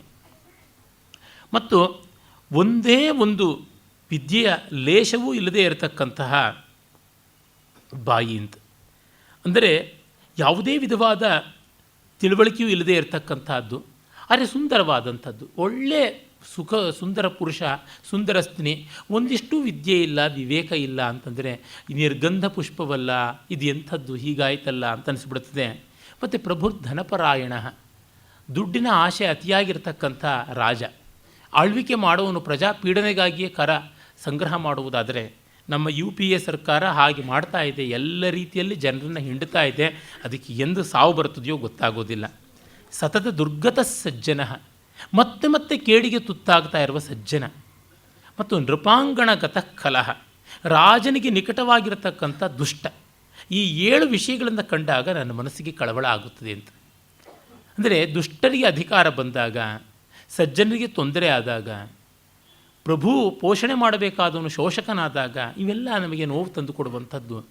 ಇಂಥದ್ದನ್ನು ಮತ್ತೆ ಮತ್ತೆ ಕಂಡು ಅನುಭವಿಸಿ ಮನಸ್ಸು ಕನಲಿದೆ ಭರ್ತೃಹರಿಗೆ. ಅವನಷ್ಟು ಪರಿಣಾಮಕಾರಿಯಾಗಿ ತೀವ್ರವಾಗಿ ಈ ಭಾವಗಳನ್ನು ಹೇಳುವವರು ಹಲವರಿಲ್ಲ. ಹೀಗೆ ಹೇಳ್ತಾ ಅವನು ಇಂಥ ತೀವ್ರ ಕೋಪ ಬಂದಾಗ ಅವನು ಅದಕ್ಕೆ ಸಮಾಧಾನವೂ ಮಾಡಿಕೊಳ್ತಾನೆ. ಜಗನ್ನಾಥ ಪಂಡಿತರಾಜ ಒಂದು ಕಡೆ ಹೇಳ್ತಾನೆ, ಏನು ಮಾಡೋದು, ದುಷ್ಟರ ಮನೆಯಲ್ಲಿ ಕೊಳೆಯುವಷ್ಟು ಸಂಪತ್ತು. ಭೂತಿರ್ ನೀಚ ಗೃಹೇಶು ವಿಪ್ರಸದನೆ ದಾರಿದ್ರ್ಯ ಕೋಲಾಹಲ ನಾಶೋ ಹಂತ ಸತಾಂ ಅಸತ್ಪಥ ಜುಷಾಂ ಆಯುಷ್ಯತಾನಾಂ ಶತಂ ದುರ್ನೀತಿಂ ತವ ವೀಕ್ಷ ರೋಷ ದಹನ ಜ್ವಾಲಾ ಜಟಾಲೋಪಿ ಸನ್ ಕಿಂ ಕುರ್ವೆ ಜಗದೀಶ ಯತ್ ಪುನರಹಂ ದೀನೋ ಭವಾನೀಶ್ವರ. ಏನು ಮಾಡೋದಪ್ಪ, ಒಳ್ಳೆಯವ್ರಿಗೆ ಸಾವು ಬರೋದು, ಕೆಟ್ಟವರು ಚಿರಾಯುಗಳಾಗಿರೋದು, ಇವೆಲ್ಲ ಕಂಡಾಗ ನನಗೆ ಹೊಟ್ಟೆ ಉರಿಯುತ್ತೆ. ಇಂಥ ಅನ್ಯಾಯ ಮಾಡಿದ್ದೀಯಾ, ನಿನ್ನ ನೀತಿಗೆಷ್ಟು ಬೆಂಕಿ ಹಾಕ ಅಂತ ನಾನೇ ಕೆಂಡವಾಗಿಬಿಡ್ತೀನಿ. ದುರ್ನೀತಿಂ ತವ ವೀಕ್ಷ ರೋಷ ದಹನ ಜ್ವಾಲಾ ಜಟಾಲಹ ಅಂತಂತ ಹೇಳ್ಕೊತಾನೆ. ಹಾಗಿದ್ರು ಕಿಂ ಕುರ್ವೆ ಜಗದೀಶ, ಏನು ಮಾಡೋದಪ್ಪ ಜಗದೀಶ್ವರ, ನೀನು ಪ್ರಭು, ನಾನು ದಾಸ. ಹಾಗಾಗಿ ಏನೂ ಮಾಡೋಕ್ಕಾಗ್ತಾ ಇಲ್ಲ, ಕೈಲಾಗದವನು ಮೈಪರಚಿಕೊಂಡ ಅನ್ನೋ ಸ್ಥಿತಿ ಆಗಿದೆಯಲ್ಲ ಅಂತ ಅದರಿಂದ ಕೋಪವನ್ನು ಸಂವರಣ ಮಾಡಿಕೊಳ್ಳಬೇಕು. ಹಾಗಾಗಿ ಹೇಳ್ತಾನೆ, ನ ಕಶ್ಚಿತ್ ಚಂಡಕೋಪಾನಾಂ ಆತ್ಮೀಯೋ ನಾಮ ಬುಭುಜಾಂ ಹೋತಾರಮಪಿ ಜುಹ್ವಾನಂ ಸ್ಪೃಷ್ಟೋ ದಹತಿ ಪಾವಕ. ಮುನಿದು ಸಿಡಿದೇಳ್ತಕ್ಕಂತಹ ರಾಜರುಗಳಿಗೆ ಯಾರೂ ಕೂಡ ಆತ್ಮೀಯರು ಅಂತ ಇರೋಲ್ಲ. ಸೇವಕರಿರ್ತಾರೆ ಹೊರತು ಆತ್ಮೀಯರಿರೋಲ್ಲ. To a person who is always hearty and like a quixotic attitude ಅಂತಾರಲ್ಲ, ಆ ರೀತಿ ಇರ್ತಕ್ಕಂಥವ್ರು, ಹುಚ್ಚುಚ್ಚಾಪಟ್ಟೆ ಆಡುವರು, ಈ ಎದ್ರೆ ಕೂತರೆ ಮುನಸು ಮಾಡ್ಕೊಳ್ತಕ್ಕಂಥವ್ರು, ಶೀಘ್ರ ಕೋಪಿಗಳು ಯಾರಿದ್ದಾರೆ ಅಂಥವ್ರಿಗೆ ಆತ್ಮೀಯರು ಇರೋಲ್ಲ. ಇವ್ರಿಗೆ ಹೇಳಿದ್ರೆ ಕಷ್ಟನಪ್ಪ, ಬಿಟ್ಟೇ ಬಿಡೋಣ, ಇವ್ರ ಜೊತೆಗೆ ಮಾತಾಡೋದೇ ಬೇಡ ಅಂತಿರ್ತಾರೆ. ಆತ್ಮೀಯತೆಯ ನಟನೆ ಮಾಡ್ತಾರೆ ಹೊರತು ಆತ್ಮೀಯರು ಇಲ್ಲದಂತೆ ಆಗಿಬಿಡ್ತಾರೆ. ಅದನ್ನು ಗಮನಿಸಿದ್ದಾನೆ. ಇವನ ಲೋಕಾವೀಕ್ಷಣ ಮಾತ್ರ ವಿಶೇಷವಾದಂಥದ್ದು. ಹಾಗೆಯೇ ರಾಜನಾಗಿರೋದು ಎಷ್ಟು ಕಷ್ಟವೋ ಸೇವಕನಾಗಿರೋದು ಮತ್ತೂ ಕಷ್ಟ ಅಂತ ಗೊತ್ತು ಇವನಿಗೆ. ಯಾಕೆಂದರೆ ಇವನು ರಾಜನಾಗಿರುವುದಷ್ಟೇ ಅಲ್ಲದೆ ಸೇವಕರ ಬಾಳನ್ನು ಗಮನಿಸಿದ್ದಾನೆ. ಗಮನಿಸದೇ ಇದ್ದರೆ ಕಷ್ಟ. ತುಂಬ ಜನ ಅಂದ್ಕೊಂಡ್ಬಿಟ್ಟಿದ್ದಾರೆ, ನಮಗೆ ಆ ನೇರವಾದ ಅನುಭವಗಳಾಗದೇ ಇದ್ದರೆ ಏನೂ ಮಾಡೋಕ್ಕಾಗೋಲ್ಲ. ದಲಿತರ ನೋವು ದಲಿತನಿಗೆ ಮಾತ್ರ ಗೊತ್ತಾಗುತ್ತದೆ. ಗಣೇಶನಿಗೆ ಮಾತ್ರ ಗೊತ್ತಾಗುತ್ತದೆ, ಇನ್ಯಾರಿಗೂ ಗೊತ್ತಾಗೋಲ್ಲ ಅಂತಂದರೆ ಯಾರೂ ಏನೂ ಬರೆಯೋಕ್ಕಾಗೋಲ್ಲ, ಏನೂ ಹಾಡೋಕ್ಕಾಗೋದಿಲ್ಲ. ಪ್ರತಿಭೆಯ ಲಕ್ಷಣವೇ ತನ್ನದಲ್ಲದ ಭಾವನೆಗಳನ್ನೂ ಕೂಡ ವಿಭಾವನಾ ಶಕ್ತಿಯಿಂದ ತನ್ನದನ್ನಾಗಿ ಮಾಡಿಕೊಳ್ಳಬಹುದು ಅಂತನ್ನುವುದು. ಭಟ್ಟತೋತ ಅದನ್ನು ಬಹಳ ಚೆನ್ನಾಗಿ ಕಾವ್ಯ ಕೌತುಕದಲ್ಲಿ ಹೇಳ್ತಾನೆ. ಒಬ್ಬ ಕವಿ ಅವನಿದ್ದ ಊರು ಮರುಭೂಮಿಯಾಗಿ ಮೋಡ ಮಿಂಚುವುದು ನೋಡ್ದೇ ಇರಬಹುದು, ಆದರೂ ಅವನು ಮೋಡ ಮಿಂಚನ್ನು ವರ್ಣಿಸೋಕ್ಕೆ ಸಾಧ್ಯನ ಆಗಬಹುದು. ಪ್ರತಿಭೆ ಶಕ್ತಿ ಎನ್ನುವಂಥದ್ದು ಇಂಥದ್ದು ಅಂತ. ಹುಟ್ಟು ಕುರುಡರು ಅಂತ ಹೇಳ್ತೀವಿ. ರಾಜಶೇಖರ ಬರಿತಾನೆ ಕಾವ್ಯಮೀಮಾಂಸೆಯಲ್ಲಿ, ಕುಮಾರದಾಸ ಮೊದಲಾದವರು ಜನ್ಮಾಂಧರಾಗಿದ್ದರು ಅಂತ. ಆದರೆ ಎಷ್ಟು ಉಜ್ವಲವಾಗಿ ಪ್ರಕೃತಿಯ ವರ್ಣನೆಯ ಕಾವ್ಯಗಳನ್ನು ಬರೆದಿದ್ದಾರೆ ಅಂತ ಗೊತ್ತಾಗುತ್ತದೆ. ಇದನ್ನು ಕಟ್ಟುಕತೆ ಅಂತ ಹೇಳೋರು ಬೀಟೋವನ್ನು ಕಿವುಡನೇ ಆಗಿದ್ದ, ಅಷ್ಟು ದೊಡ್ಡ ಸಂಗೀತ ಸಂಯೋಜನೆಯನ್ನು ಮಾಡ್ದ, ಹೇಗೆ ಮಾಡೋಕ್ಕಾಯಿತು? ಅದನ್ನು ಪ್ರತಿಭೆ ಅಂತ ಒಪ್ಕೊಂಡು ಬಿಡಬೇಕು, ಅಲ್ಲಿ ತರ್ಕಾತೀತವಾದಂಥ ಸ್ಥಿತಿ ಅಂತ. ಆ ಕಾರಣದಿಂದ ಭರ್ತೃಹರಿ ರಾಜನಾಗಿದ್ದರೂ ಅವನು ಸೇವಕರ ಕಷ್ಟ ಏನು ಅನ್ನೋದನ್ನು ಪರಿಶೀಲನೆ ಮಾಡಿ ತಿಳ್ಕೊಂಡಿದ್ದ. ಭೈರಪ್ಪನವರು ಬಹಳ ಚೆನ್ನಾಗಿ ನಮ್ಮ ಚಂದ್ರಶೇಖರ ಕಂಬಾರರಿಗೆ ಹೇಳಿದ ಮಾತನ್ನು ಅವರು ಕೈವಾರದ ಸಮ್ಮೇಳನದಲ್ಲಿಯೋ ಏನೋ ಹೋಗಿದ್ದಾಗ ಹೇಳಿದ್ದನ್ನು ಭಿತ್ತಿಯಲ್ಲಿ ಬರೆದಿದ್ದಾರೆ. ನೋಡಿ, ನಿಮ್ಮ ಬಾಲ್ಯದಲ್ಲಿ ನಿಮಗೆ, ನನಗೂ ಅಷ್ಟೇ ಶ್ರೀಮಂತರ ಅನುಭವವೇ ಇರಲಿಲ್ಲ. ನಮ್ಮದು ಬಡತನದ್ದು, ಒಂದೆರಡು ಸೇರು ಅಕ್ಕಿ ಇದ್ದರೆ ಪೆಟ್ಟಿಗೆಯಲ್ಲಿ ಬೀಗ ಹಾಕಿಟ್ಕೊಳ್ಬೇಕಾದಂಥ ಸ್ಥಿತಿ. ಆ ರೀತಿಯಾದ ಬಡತನದಲ್ಲಿದ್ದಾಗಲೂ ನಾನು ಅದನ್ನೇ ಇಟ್ಕೊಂಡಿರ್ತೀನಿ ಬಂಡವಾಳ ಅಂತಂದರೆ ಆಗುವಂಥದ್ದಲ್ಲ. ಶ್ರೀಮಂತರನ್ನು ಚಿತ್ರಿಸಬೇಕು ಅಂತಂದರೆ ನಾನು ಶ್ರೀಮಂತನಾಗಬೇಕಾಗಿಲ್ಲ, ಆದರೆ ಶ್ರೀಮಂತರನ್ನು ಕಂಡು ಕರಬಬಾರದು. ಒಬ್ಬ ಶ್ರೀಮಂತ ಹೇಗಿರ್ತಾನೆ ಅದನ್ನು ಪರಿಶೀಲನೆ ಮಾಡಬೇಕು, ನೋಡಬೇಕು, ಆಗ ಸಾಧ್ಯವಾಗುತ್ತದೆ ಅಂತ. ಈ ಎಲ್ಲ ದೃಷ್ಟಿಯಿಂದ ಕಂಡಾಗ ರಾಜನಾಗಿದ್ದ ಭರ್ತೃಹರಿ ಸೇವಕರ ಸಂಕಟಗಳನ್ನು ಅರ್ಥ ಮಾಡಿಕೊಂಡಿದ್ದ. ಅದಕ್ಕೆ ಹೇಳ್ತಾನೆ, ಮೌನಾನ್ ಮೂಕ ಪ್ರವಚನ ಪಟುರು ವಾತುಲೋ ಜಲ್ಪಕೋವ ದೃಷ್ಟ ಪಾರ್ಶ್ವೇ ವಸತಿ ಚ ತದಾ ದೂರತಶ್ಚಪ್ರಗಲ್ಭ ಕ್ಷಾಂತ್ಯಾಭೀರುರ್ ಯದಿನ ಸಹತೆ ಪ್ರಾಯಶೋ ನಾಭಿಜಾತಃ ಸೇವಾಧರ್ಮ ಪರಮಗಹನೋ ಯೋಗಿನಾಮಪ್ಯಗಮ್ಯ ಅಂತ. ಕೊನೆಯ ಸಾಲು ನಾಣ್ಣುಡಿ, ಸೇವಾಧರ್ಮ ಪರಮಗಹನೋ ಯೋಗಿನಾಮಪ್ಯಗಮ್ಯ ಅಂತ. ಅಂದರೆ ನೋಡಿ ಏನಾಗ್ಬಿಡ್ತದೆ, ಇಲ್ಲಿ ಬಹಳ ಕಷ್ಟವಾದಂಥ ಸ್ಥಿತಿಯನ್ನು ಹೇಳ್ತಾ ಇದ್ದಾನೆ. ಕಡಿಮೆ ಮಾತಾಡಿದ್ರೆ ಮೂಕ ಅಂತಾರೆ, ಮೌನಾನ್ ಮೂಕ ಅಂತಾರೆ. ಪ್ರವಚನ ಪಟು ವಾತುಲೋ ಜಲ್ಪಕೋವ, ಸ್ವಲ್ಪ ಮಾತಾಡಿದ್ರೆ ಸಾಕು, ಹರಟೆ ಮಲ್ಲ, ಬರೀ ತೆರೆದ ಬಾಯವನು, ಇವನಿಗೆ ಇನ್ನೇನು ಗೊತ್ತೇ ಇಲ್ಲ ಅಂತಂತಾರೆ. ಮತ್ತು ಸದಾ ಹತ್ತಿರದಲ್ಲೇನೆ ಇದ್ದರೆ ತೀರಾ ನನ್ನನ್ನು ಓವರಾಗಿ ಫಾಲೋ ಮಾಡ್ತಾ ಇದೆಯಾ, ನನ್ನ ಮೇಲೆ ಸದಾ ನಿಗಾ ಇಡ್ತಾ ಇದೆಯಾ, you don't leave me for myself ಅಂತೆಲ್ಲ ದಬಾಯಿಸಿಬಿಡ್ತಕ್ಕಂಥದ್ದು. ದೃಷ್ಟ ಪಾರ್ಶ್ವೇ ವಸತಿ ತದಾ ದೂರ ಇರ್ತೀವಿ ಸ್ವಾಮಿ, ನೀವು ಕರೆದಾಗ ಬರ್ತೀವಿ ಅಂತಂದರೆ ಏನೋ ನಿನ್ನ ಪ್ರತಿದಕ್ಕೂ ಕರೀಲೇಬೇಕಾ ನಾವು, ಅರ್ಥ ಮಾಡ್ಕೊಳಕ್ಕಾಗೋದಿಲ್ವ ಅಂತನ್ನುವಂಥದ್ದು. ದೂರ ನಿಂತರೆ ಇವನ ಕೆಲಸಗಳನ್ನ ಬರೋದಿಲ್ಲ, ಮುಖೇಡಿ ಅಂತ ಹೀಗೆಲ್ಲ ಅನ್ನುವಂಥದ್ದು. ಕ್ಷಾಂತ್ಯ ಭೀರು, ಎಲ್ಲವನ್ನು ತಾಳ್ಕೊಳ್ತಾನೆ, ಇದೊಂದು ಹೇಡಿ ಮುಂಡೆದು, ಏನೂ ಮಾಡೋದಕ್ಕಾಗೋದಿಲ್ಲ ಅಂತ ಬೈತಕ್ಕಂಥದ್ದು. ಆಮೇಲೆ ಇದನ್ನೆಲ್ಲ ತಾಳ್ಕೊಳಕ್ಕಾಗೋದಿಲ್ಲ ಸ್ವಾಮಿ, ನಮಗೆ ಈ ಕೆಲಸ ಹೇಳಬೇಡಿ, ನಾವು ಮಾಡೋದಿಲ್ಲ. ದ್ರೌಪದಿ ಹೇಳ್ತಾಳಲ್ಲ, ಮಾಲಿನಿಯಾಗಿ ಸೈರಂಧ್ರಿ ವೇಷದಲ್ಲಿದ್ದಾಗ, ನಾನು ಅನ್ಯಾಯದ ಕೆಲಸಗಳನ್ನು ಮಾಡೋದಿಲ್ಲ, ಬೇರೆಯವ್ರ ಮನೆಗೆ ಹೋಗೋಲ್ಲ ಅಂತ. ಅಭಿಜಾತ್ಯ, ಓಹೋ ನೀನು ಮಹಾ ದೊಡ್ಡವನು, ದೊಡ್ಡ ಮನೆಯಿಂದ ಬಂದವನು, ಎಲ್ಲಿಲ್ಲದ ಹೈಫೈ ಕಲ್ಚರ್ ನಿಂದು ಅಂತ ಬೈಯುವಂಥದ್ದು. ಹೀಗೆ ಯಜಮಾನ ಏನು ಮಾಡಿದ್ರು ಅತ್ತೆ ಸೊಸೆ ಕಾಟ ಇದ್ದಂತೆ ಬಯಸಿಕೊಳ್ಳುವಂಥದ್ದಾಗುತ್ತದಲ್ಲ. ಈ ರೀತಿಯಾಗಿ ಕಂಡಾಗ ಸ್ಥಾನೇ ಕೆಲವು ಸೇವಾವೃತ್ತಿಂ ಸ್ವವೃತ್ತಿಂ ವಿದುಹು ಅಂತ ವಿಶಾಖದತ್ತನ ಮಾತು. ಸೇವಾ ಧರ್ಮ ಬಹಳ ಕಷ್ಟಕರವಾದದ್ದು, ನಾಯಿಪಾಡು ಅಂತಂತಾರಲ್ಲ, ಅದನ್ನು ಕವಿಯಲ್ಲಿ ಧ್ವನಿಸ್ತಾನೆ. ಹಾಗೆಯೇ ಸ್ನೇಹದ ತರತಮಗಳನ್ನು ತುಂಬ ಚೆನ್ನಾಗಿ ಹೇಳ್ತಾನೆ. ಇದು ಬಹಳ ಪ್ರಸಿದ್ಧವಾದ ಪದ್ಯ. ದುಷ್ಟರ ಸ್ನೇಹ ಮತ್ತು ಅವರ ವೈರಸ್ಯ, ಸಜ್ಜನರ ಸ್ನೇಹ ಮತ್ತು ಅದರ ವೈರಸ್ಯ ಯಾವ ರೀತಿಯಾದದ್ದು ಅಂತ ತಿಳಿಸ್ತಾನೆ. ಒಳ್ಳೆಯ ದೃಷ್ಟಾಂತ ಕೊಟ್ಟಿದ್ದಾನೆ, ತುಂಬ ಒಳ್ಳೆಯ ಲೋಕಾವೀಕ್ಷಣ. ಆರಂಭ ಗುರ್ವಿ ಕ್ಷೈಣಿ ಕ್ರಮೇಣ ಲಘ್ವೀಪುರ ವೃದ್ಧಿಮತಿ ಚ ಪಶ್ಚಾತ್ ದಿನಸ್ಯ ಪೂರ್ವಾರ್ಧ ಪರಾರ್ಧ ಭಿನ್ನ ಛಾಯೇವ ಮೈತ್ರಿ ಖಲಸಜ್ಜನಾನಾಂ. ಈ ವಿಷಯವನ್ನು 44 ಅಕ್ಷರಗಳ ಈ ಒಂದು ಚಿಕ್ಕ ಚೊಕ್ಕ ಉಪಜಾತಿ ಛಂದಸ್ಸಲ್ಲಿ ಹಿಡಿದಿಟ್ಟಿದನಲ್ಲ, ಅದೇ ಇವನ ರಚನಾ ಕೌಶಲವನ್ನು ತೋರಿಸುತ್ತದೆ. ಆರಂಭ ಗುರ್ವಿ, ಮೊದಲು ತುಂಬ ದೊಡ್ಡದಾಗಿರ್ತದೆ, ಕ್ಷೈಣಿ ಕ್ರಮೇಣ ಮತ್ತೆ ಚಿಕ್ಕದಾಗಿ ಬಿಡುತ್ತದೆ. ಲಘ್ವೀಪುರ, ಮೊದಲು ಚಿಕ್ಕದಾಗಿರುತ್ತದೆ, ವೃದ್ಧಿಮತಿ ಚ ಪಶ್ಚಾತ್ ಮತ್ತೆ ಬೆಳೆದು ಬಿಡುತ್ತದೆ. ಹೇಗೆ? ದಿನಸ್ಯ ಪೂರ್ವಾರ್ಧ ಪರಾರ್ಧ ಭಿನ್ನ. ಅಪರಾಹ್ನ ಮಧ್ಯಾಹ್ನಕ್ಕಿಂತ ಮುಂಚೆ ಪೂರ್ವಾಹ್ನದಲ್ಲಿ, ಆಮೇಲೆ ಅಪರಾಹ್ನದಲ್ಲಿ. ಪೂರ್ವಾಹ್ನದಲ್ಲಿ ಮೊದಲು ನೆರಳು ಉದ್ದ ಇರುತ್ತದೆ, ಆಮೇಲೆ ಮಧ್ಯಾಹ್ನದ ಹೊತ್ತಿಗೆ ಇಲ್ಲವೇ ಇಲ್ಲವಾಗುತ್ತದೆ. ಆಮೇಲೆ ನೆರಳು ಮಧ್ಯಾಹ್ನದಲ್ಲಿ ಇಲ್ಲವಾದದ್ದು ಅಪರಾಹ್ನದಲ್ಲಿ ಉದ್ದಕ್ಕೆ ಬೆಳೆಯುತ್ತದೆ. ಆ ರೀತಿಯಲ್ಲೇ ದುಷ್ಟರ ಮೈತ್ರಿ ಮೊದಲು ಮೇಲುಬ್ಬಿ ಮೇಲ್ಹೊಳೆ ಹರಿದು ಉಕ್ಕೇರಿ ಬಂದು ಮಾಡಿಕೊಳ್ಳೋದು, ಮತ್ತು ತಿರುಗಿ ನೋಡದೇ ಇರುವುದು. ಸಜ್ಜನರ ಮೈತ್ರಿ ಮೊದಲು ಯಥಾ ಆರಂಭವಾಗುವುದು, ಕಡೆಗೆ ಗಾಢವಾಗಿ ನಿಡುಗಾಲದ್ದಾಗಿ ಅವಿನಾಭವವಾಗಿ ಪರಿಣತವಾಗಿ ಪಕ್ವವಾಗಿ ವೃದ್ಧಿಯನ್ನು ಪಡೆಯುವಂಥದ್ದು ಅಂತ ಈ ದಿನಸ್ಯ ಪೂರ್ವಾರ್ಧ ಪರಾರ್ಧ ಭಿನ್ನ ಅನ್ನುವ ಒಂದೇ ಸಾಲಿನಲ್ಲಿ ಹೇಳಿಬಿಟ್ಟ. ಈ ಭಾಷಾ ನಿರ್ವಾಹ ಇದೆಯಲ್ಲ, ಅಡಕ, ಇದು ತುಂಬ ದೊಡ್ಡದಾದಂಥದ್ದು.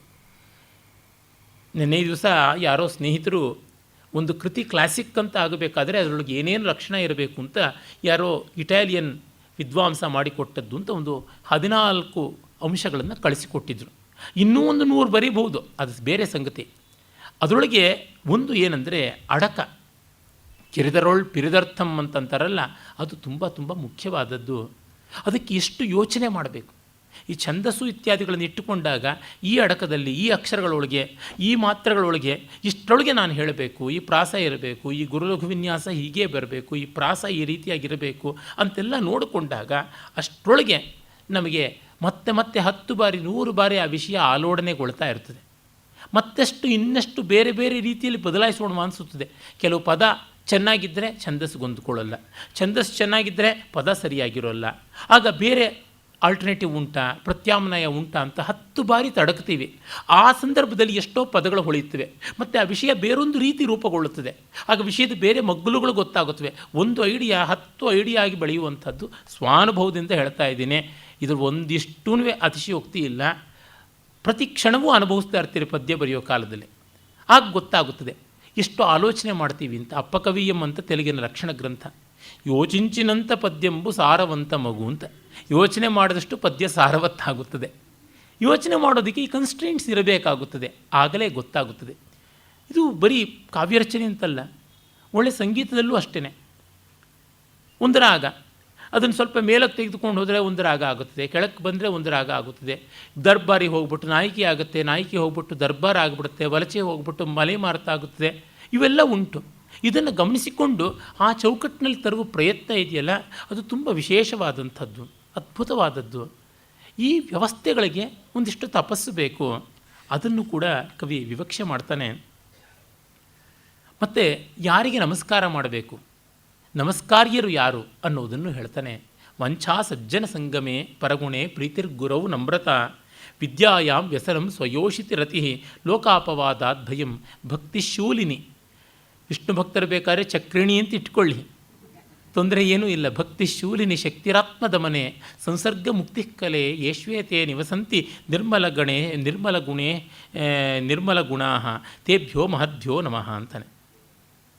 ವಂಚಾ ಸಜ್ಜನ ಸಂಗಮೆ, ಯಾರಿಗೆ ಸಜ್ಜನ ಸಂಘದಲ್ಲಿ ಸಜ್ಜನ ಸಹವಾಸದಲ್ಲಿ ಬಯಕೆ ಉಂಟು, ಬೇರೊಬ್ಬರ ಗುಣಗಳಲ್ಲಿ ಪ್ರೀತಿ ಉಂಟು, ದೊಡ್ಡವರ ಬಗ್ಗೆ ಗೌರವ ಉಂಟು, ವಿದ್ಯೆಯಲ್ಲಿ ಅಡಿಕ್ಷನ್ ವ್ಯಸನ, ವ್ಯಸನ ಅಂದರೆ ಕನ್ನಡದ ವ್ಯಸನ ಅಂತೂ ಗೋಳಾಟ ಅಂತಲ್ಲ, ಸಂಸ್ಕೃತದ ವ್ಯಸನ ಅಡಿಕ್ಷನ್ ಚಟ, ವಿದ್ಯೆ ಚಟ ಯಾರಿಗುಂಟು, ಮತ್ತು ತನ್ನ ಸಹಧರ್ಮಿಣಿಯಲ್ಲಿಯೋ ಸಹಧರ್ಮಚಾರಿಯಲ್ಲಿಯೋ ಅಲ್ಲಿ ಮಾತ್ರ ಪ್ರೀತಿ, ಬೇರೆ ಕಡೆ ಅಲ್ಲ, ಬೇರೆ ಪಕ್ಕದ ಮನೆಯ ಕಡೆಗೆ ಕಣ್ಣು ಹಾಯಿಸುವಂಥದ್ದಲ್ಲ, ಹಾಗೆ ಉಂಟು. ಮತ್ತು ಲೋಕಾಪವಾದಕ್ಕೆ ಅಂಜಿಕೆ ಯಾರಿಗುಂಟು, ದೈವ ಶ್ರದ್ಧೆ ಯಾರಿಗೆ ಉಂಟು, ಮತ್ತು ಅಹಂಕಾರ ದಮನ ಯಾರಿಗೆ ಉಂಟು, ಮತ್ತು ದುಷ್ಟತೆಯಿಂದ ದುಷ್ಟ ಸಹವಾಸದಿಂದ ಬಿಡುಗಡೆ ಆಗಬೇಕು ಅನ್ನುವ ತುಡಿತ ಯಾರಿಗೆ ಉಂಟು, ಇಂಥ ನಿರ್ಮಲ ಗುಣ ಇರುವಂಥವ್ರು ಯಾರಿದ್ದರೆ ಅವರಿಗೆ ನಮಸ್ಕಾರ ಅಂತ. ನಮ್ಮ ಪ್ರಧಾನ ಧೋರಣೆ ಭಾರತೀಯ ಸಂಸ್ಕೃತಿಯಲ್ಲಿ ಈ ರೀತಿಯದೇ ಆಗಿರುವುದು. ಇಲ್ಲಿ ಒಂದೇ ಒಂದು ಕಡೆಯೂ ಯಸ್ಮೇ ಯಸ್ಯಾಂ ಜಾತೌ ಜಾತಃ ಅಂತಲೋ ಯಸ್ಮಿನ್ ವರ್ಣೇ ಜಾತಃ ಅಂತಲೋ ಏನೂ ಇಲ್ಲ. ಅವುಗಳು ಗೌಣವಾಗಿ ಬಿಡುತ್ತವೆ. ನಮ್ಮಲ್ಲಿ ಹುಟ್ಟನ್ನು ಪರಮಾರ್ಥದಲ್ಲಿ ಎಂದೂ ತೆಗೆದುಕೊಂಡಿಲ್ಲ. ತೆಗೆದುಕೊಂಡದ್ದೆಲ್ಲ ಅವನದು ಅರ್ಜಿತವಾಗಿ ಬರುವ ಲೋಕದಲ್ಲಿ ತೋರಿಕೊಳ್ಳುವ ಸಜ್ಜನಿಕೆಯ ಒಂದು ಅಂಶಗಳನ್ನೇ ಇಟ್ಟುಕೊಂಡಿರುವುದು. ಮತ್ತು ದೊಡ್ಡವರ ಬಗೆ ಎಂಥದ್ದು ಅನ್ನೋದನ್ನು ಹೇಳ್ತಾನೆ. ತುಂಬ ಸುಂದರವಾದ ಒಂದು ಧೃತವಲಂಬಿತ ಛಂದಸ್ಸು, ಒಳ್ಳೆ ಲಘುವಾಗಿ ಹಾರುವ ಹಾಗಿರುವ ಒಂದು ಪದ್ಯ. ವಿಪದಿ ಧೈರ್ಯ ಮಥಾಭ್ಯುದಯೇ ಕ್ಷಮ ಸದಸಿ ವಾಕ್ಪಟುತ ಯುಧಿ ವಿಕ್ರಮ ಯಶಸಿ ಚಾಭಿರತಿರ್ ವ್ಯಸನಂ ಶ್ರುತೌ ಪ್ರಕೃತಿ ಸಿದ್ಧಮಿದಂ ಹಿ ಮಹಾತ್ಮನಾಂ ಅಂತ. ತುಂಬ ಸೊಗಸಾದ ಒಂದು ಪದ್ಯ. ವಿಪದಿ ಧೈರ್ಯಂ, ಉಲ್ಲೇಖಾಲಂಕಾರ ಇಲ್ಲಿರುವುದು. ಕಷ್ಟದಲ್ಲಿ ಧೈರ್ಯ, ಧೈರ್ಯ ಸುಖದಲ್ಲಿ ಬರುವುದಲ್ಲ, ಕಷ್ಟ ಬಂದಾಗ ಧೈರ್ಯ ಬರಬೇಕು. ನಾನು ಬಹಳ ಬಾರಿ ನನ್ನ ತಾಯಿಯನ್ನು ಜ್ಞಾಪಿಸ್ಕೊಳ್ತೀನಿ. ಆ ಸೌಭಾಗ್ಯವತಿ ಎಷ್ಟು ಸಂಕಟದಲ್ಲಿಯೂ ಎಷ್ಟು ಕಷ್ಟದಲ್ಲಿಯೂ ಧೈರ್ಯವನ್ನು ಭರವಸೆಯನ್ನು ಇಟ್ಕೊಂಡಿದ್ರು. ನನಗೆ ಎಷ್ಟೋ ಬಾರಿ ಬೇಸರವಾದಾಗ ಎದೆಗುಂದಿದಾಗ, ಅಮ್ಮ ಏನು ಮಾಡೋದು ಅಂದರೆ, ಯಾಕಪ್ಪ ಯೋಚನೆ ಮಾಡ್ತೀಯಾ, ನೆಲ ಇರುತ್ತಲ್ಲೋ ನೀನೇ ಕಗ್ಗ ಹೇಳ್ತೀಯ, ಪದ ಕುಸಿಯೇ ನೆಲವೆಹುದು ಮಂಕುತಿಮ್ಮ, ಏನು ನೆಲ ಆಕಾಶಕ್ಕೆ ಹಾರು ಹೋಗ್ಬಿಡುತ್ತಾ ಅಂತ ಅನ್ನೋರು. ಯಾವ ಸಂದರ್ಭದಲ್ಲಿಯೂ ಕೆಟ್ಟೆ ಸತ್ತೆ ಅಂತ ಅನ್ನೋ ಮಾತು ಬರಲೇ ಇಲ್ಲ. ಈಗಲೂ ಅವರಿಗೆ ಮಾತು ಗೊತ್ತಿಲ್ಲ, ಏನಂದರೆ ಏನೂ ಗೊತ್ತಾಗೋಲ್ಲ, ನನ್ನನ್ನೂ ಗುರ್ತಿಡಿಯದ ಸ್ಥಿತಿಯಲ್ಲೂ ಕೂಡ ತುಂಬ ಬೇಸರ ಆದಾಗ ಅವ್ರ ತೊಡೆ ಮೇಲೆ ತಲೆ ಇಟ್ಟು ಹತ್ತರೆ ಸಮಾಧಾನ ಸಿಗುತ್ತದೆ. ಆ ಮಟ್ಟದಲ್ಲಿ ಆ ಒಂದು ಸಾಂತ್ವಗುಣ, ಸ್ಥೈರ್ಯ ಉಂಟು. ಅದು ವಿಪತ್ತಿನಲ್ಲಿ ಧೈರ್ಯ ಬೇಕು. ನಾನು ತುಂಬ ಚಿಕ್ಕ ಹುಡುಗನಾಗಿದ್ದಾಗ ನಮ್ಮ ತಂದೆಗೆ ಅನಾರೋಗ್ಯ, ನನ್ನ ತಂದೆಯವ್ರ ನೆನಪೇ ಅನಾರೋಗ್ಯದಿಂದ. ನನ್ನ ಅತ್ಯಂತ ಹಳೆಯ ನೆನಪು ಅಂದರೆ ನಮ್ಮ ತಂದೆ ಔಷಧ ಕುಡಿತಾ ಇದ್ದಿದ್ದು, ಹಾಸಿಗೆ ಮೇಲೆ ಮಲಗಿದ್ದು. 3ನೇ ವಯಸ್ಸಿನಿಂದ ಅವರಿಗೆ ಅನಾರೋಗ್ಯ. ಹಾಗಿದ್ದಾಗಲೂ ಎಷ್ಟೋ ಬಾರಿ ಸಾವಿನ ಬಾಗಿಲನ್ನು ಬಡಿದು ಬರ್ತಾಯಿದ್ರು. ಆ ಎಲ್ಲ ಸಂದರ್ಭಗಳಲ್ಲಿ ಕೂಡ ನಮ್ಮ ತಾಯಿ ಧೈರ್ಯದಿಂದ ಇದ್ದು ಅವ್ರಿಗೆ ಮಾಡಬೇಕಾದ ಆರೈಕೆ ಒಪ್ಪ ಓರಣ ಮಾಡಿಕೊಂಡು, ನಮಗೇನೂ ಗೊತ್ತಿಲ್ಲ. ಕೆಲವೊಮ್ಮೆ ನಮ್ಮ ತಂದೆಗೆ ಬಂದಂಥ ರೋಗ ತೊಂದರೆಗಳನ್ನು ಅವ್ರಿಗೆ ಹೇಳಬಾರ್ದು, ಇನ್ನಷ್ಟು ಅಪ್ಸೆಟ್ ಆಗಿಬಿಡುತ್ತೆ ಅಂತ ವೈದ್ಯರು ಹೇಳಿದರು. ಅದು ಚಿಕ್ಕ ಹುಡುಗರಾದ್ರೆ ನಮ್ಮೆದುರಿಗೆ ಹೇಳಿದ್ರು. ನಾವು ಹಾಗಾಗಿ ನಮ್ಮ ತಾಯಿಯನ್ನು ಬ್ಲ್ಯಾಕ್ ಮೇಲ್ ಮಾಡ್ತಾಯಿದ್ವಿ. ಆಗ ಅಪ್ಪನಿಗೆ ಹೇಳಿಬಿಡ್ತೀವಿ, ಹಾಗಿದ್ರೆ ನಂಗೆ ಆ ತಿಂಡಿ ಕೊಡು ಅಂತ. ಪಾಪ ಅದನ್ನೆಲ್ಲ ನಿಭಾಯಿಸಿಕೊಂಡು ಮಾಡ್ತಾಯಿದ್ರು. ಇದು ವಿಪತ್ತಿನಲ್ಲಿ ಧೈರ್ಯ ಅಂತಂದರೆ 10 ಬಗೆಯಲ್ಲಿ ಅದೇ ತರಹ. ಅವ್ರು ಯಾವ ಪರ್ಸ್ನಾಲಿಟಿ ಡೆವಲಪ್ಮೆಂಟು, ಲ್ಯಾಂಡ್ ಮಾರ್ಕು, ಹೈಲ್ಯಾಂಡು ಈ ಥರದ್ದು ಯಾವ ಒಂದು ಕೋರ್ಸ್ಗಳಿಗೂ ಸೇರಿದವರಲ್ಲ, ನೋಡಿದವರಲ್ಲ.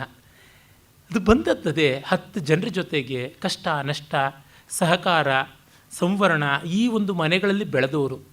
ಹುಟ್ಟಿದ್ದು 2 ಮಕ್ಕಳ ಮನೆಯಾದರೂ ಕೂಡ ಬಂಧುವರ್ಗದವರೆಲ್ಲ ಮನೆಯಲ್ಲಿ ಬಂದು ಹೋಗ್ತಾ ಇದ್ದಿದ್ದು ಅದನ್ನು ನೋಡಿ, ಮತ್ತು ಕುಮಾರವ್ಯಾಸ ಭಾರತದಂಥದ್ದು, ವಾಲ್ಮೀಕಿ ರಾಮಾಯಣದಂಥದ್ದು ಇವುಗಳನ್ನು ಓದಿ ಕೇಳಿ ಸಂಸ್ಕೃತವಾದ ಮನಸ್ಸು, ಪ್ರಕೃತಿಯನ್ನು ಸಂಗೀತವನ್ನು ಆಸ್ವಾದ ಮಾಡಿದ್ದು. ಮತ್ತು ಎಲ್ಲದಕ್ಕಿಂತ ಒಬ್ಬ ಗುಣವಂತನನ್ನು ಕಂಡ್ರೆ ಅಸೂಯೆ ಪಡಬಾರ್ದು, ಅವನನ್ನು ಪ್ರೀತಿಸಿದ್ರೆ ಆ ಗುಣ ನಮ್ಮ ಪಾಲಿಗೆ ಬರುತ್ತದೆ. ಆ ಗುಣಿಯೇ ನಮ್ಮ ಪಾಲಿಗೆ ಬಂದಾಗ ಗುಣ ಬರೋದ್ರೊಳಗೆ.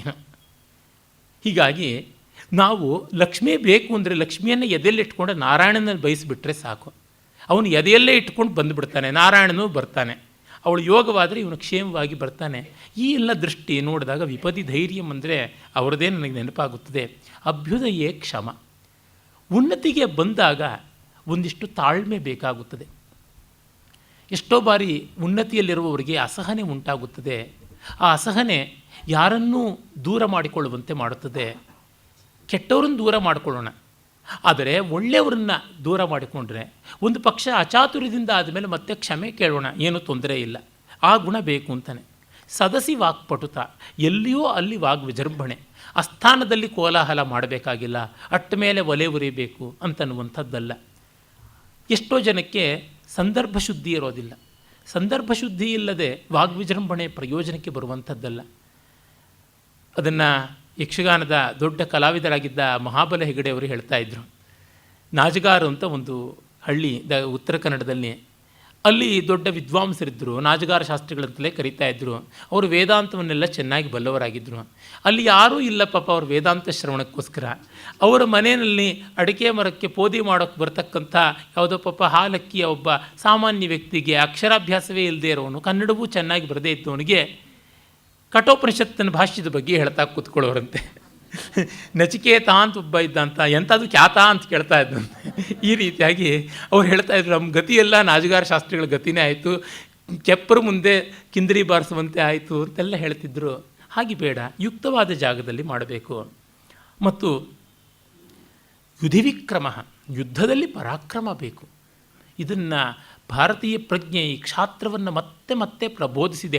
ಯುದ್ಧದಲ್ಲಿ ಬಿಳಿ ಬಾವುಟ ಹಾರಿಸ್ಕೊಂಡು ಹೋಗಿ ಅಂತನ್ನೋದನ್ನು, ಒಂದು ಕೆನ್ನೆ ಹೊಡೆದರೆ ಇನ್ನೂ 2 ಕೆನ್ನೆನೂ ತೋರಿಸಿ ಅಂತನ್ನೋದನ್ನು ಒಮ್ಮೆ ಕೂಡ ಹೇಳಿಲ್ಲ ನಮ್ಮಲ್ಲಿ. ಅದು ಹೇಳಿತನ, ಕ್ಲೈಬ್ಯ ಅಂತ ಎಂದೆಂದಿಗೂ ಅದನ್ನು ಒಪ್ಪಿಲ್ಲ. It's regarded as the most bad disqualification, it's the worst disqualification ever possible ಅಂತ. ಆಮೇಲೆ ಯಶಸ್ಸಿ ಚಾಭಿರುಚಿ, ಕೀರ್ತಿಯ ಬಗ್ಗೆ ಪ್ರಾಮಾಣಿಕವಾದ ಪ್ರೀತಿ ಇರಬೇಕು. ತಾನು ಮುಂದೆ ಬರಬೇಕು ಅಂತ ಇರಬೇಕು. ಇನ್ನೊಬ್ಬರನ್ನು ಒಡೆದು ಇನ್ನೊಬ್ಬರನ್ನು ಹಿಂದೆ ಬಡಿದು ಬರಬೇಕು ಅಂತಲ್ಲ, ತನಗಾಗಿ ಸಲ್ಲಬೇಕಾದ್ದನ್ನು ಸಲ್ಲಿಸಿಕೊಳ್ಬೇಕು. ತನಗೆ ಅವಮಾನವಾದಾಗ ಸಿಡಿದೆದ್ದು ಯುಕ್ತವಾದ ರೀತಿಯಲ್ಲಿ ಪ್ರತಿಕ್ರಿಯೆ ಕೊಡಬೇಕೇ ಹೊರತುನುವೆ ಕೀರ್ತಿ ಕಾಮನೆ ತಪ್ಪಲ್ಲ. ಆದರೆ ಕೀರ್ತಿಗಾಗಿಯೇ ಮಾಡುವಂಥದ್ದು ತಪ್ಪಾಗುತ್ತದೆ. ಆ ದೃಷ್ಟಿಯಿಂದ ಪಾಸಿಟಿವ್ ಆ್ಯಟಿಟ್ಯೂಡ್ ಅನ್ನುವಲ್ಲಿ ರಜೋಗುಣ ಇರುತ್ತದೆ. ಆ ರಜೋಗುಣ ಸತ್ವಾಶ್ರಿತವಾಗಿರುತ್ತದೆ. ಇದನ್ನು ಮತ್ತೆ ಮತ್ತೆ ನಮ್ಮ ಭಾರತೀಯ ಸಂಸ್ಕೃತಿ ಸನಾತನ ಧರ್ಮ ಗಮನಿಸಿದೆ. ತಮಸ್ಸನ್ನು ಅದು ಎಂದೂ ಕೊಂಡಾಡಲಿಲ್ಲ. ಹಾಗೆ ಸತ್ವಾಶ್ರಯವಿಲ್ಲದ ರಜಸ್ಸನ್ನು ಕೊಂಡಾಡಲಿಲ್ಲ. ರಜೋಗುಣವನ್ನು ಸತ್ವಾಧೀನ ಮಾಡಿ ಕ್ರಿಯಾತ್ಮಕತೆಯನ್ನು ಇಟ್ಟುಕೊಂಡು ಅದರ ಮೇಲೆ ನಿರ್ಮಮತೆಯನ್ನು ಸಾಧಿಸುವಂತೆ ಮಾಡಿದೆ. ಹೀಗಾಗಿ ವ್ಯಸನಂ ಶ್ರುತವು, ವಿದ್ಯೆಯಲ್ಲಿ ಚಟ ಇರಬೇಕು. ಚಟ ಇದ್ದವನಿಗೆ ಯಾರ ಅಂಕೆ ಶಂಕೆ ಇರೋಲ್ಲ.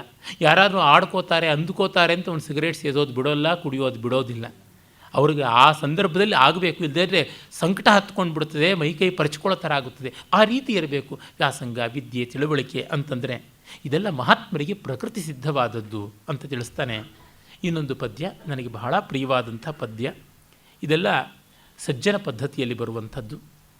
ಪ್ರಧಾನಂ ಪ್ರಚ್ಛನ್ನಂ ಗೃಹಮುಪಗತೆ ಸಂಭ್ರಮ ವಿಧಿ ಪ್ರಿಯಂಕೃತ್ವ ಮೌನಂ ಸದಸಿ ಕಥನಂಚಾಪ್ಯುಪಕೃತೆ ಅನುತ್ಸೇಕೋ ಲಕ್ಷ್ಮ್ಯಾ ನಿರಪಿಭವ ಸಾರಾಃಪರಕಥಾ ಸತಾಂ ಕೇನೋದ್ದಿಷ್ಟಂ ವಿಷಮಮಸಿಧಾರಾ ವ್ರತಮಿದಂ.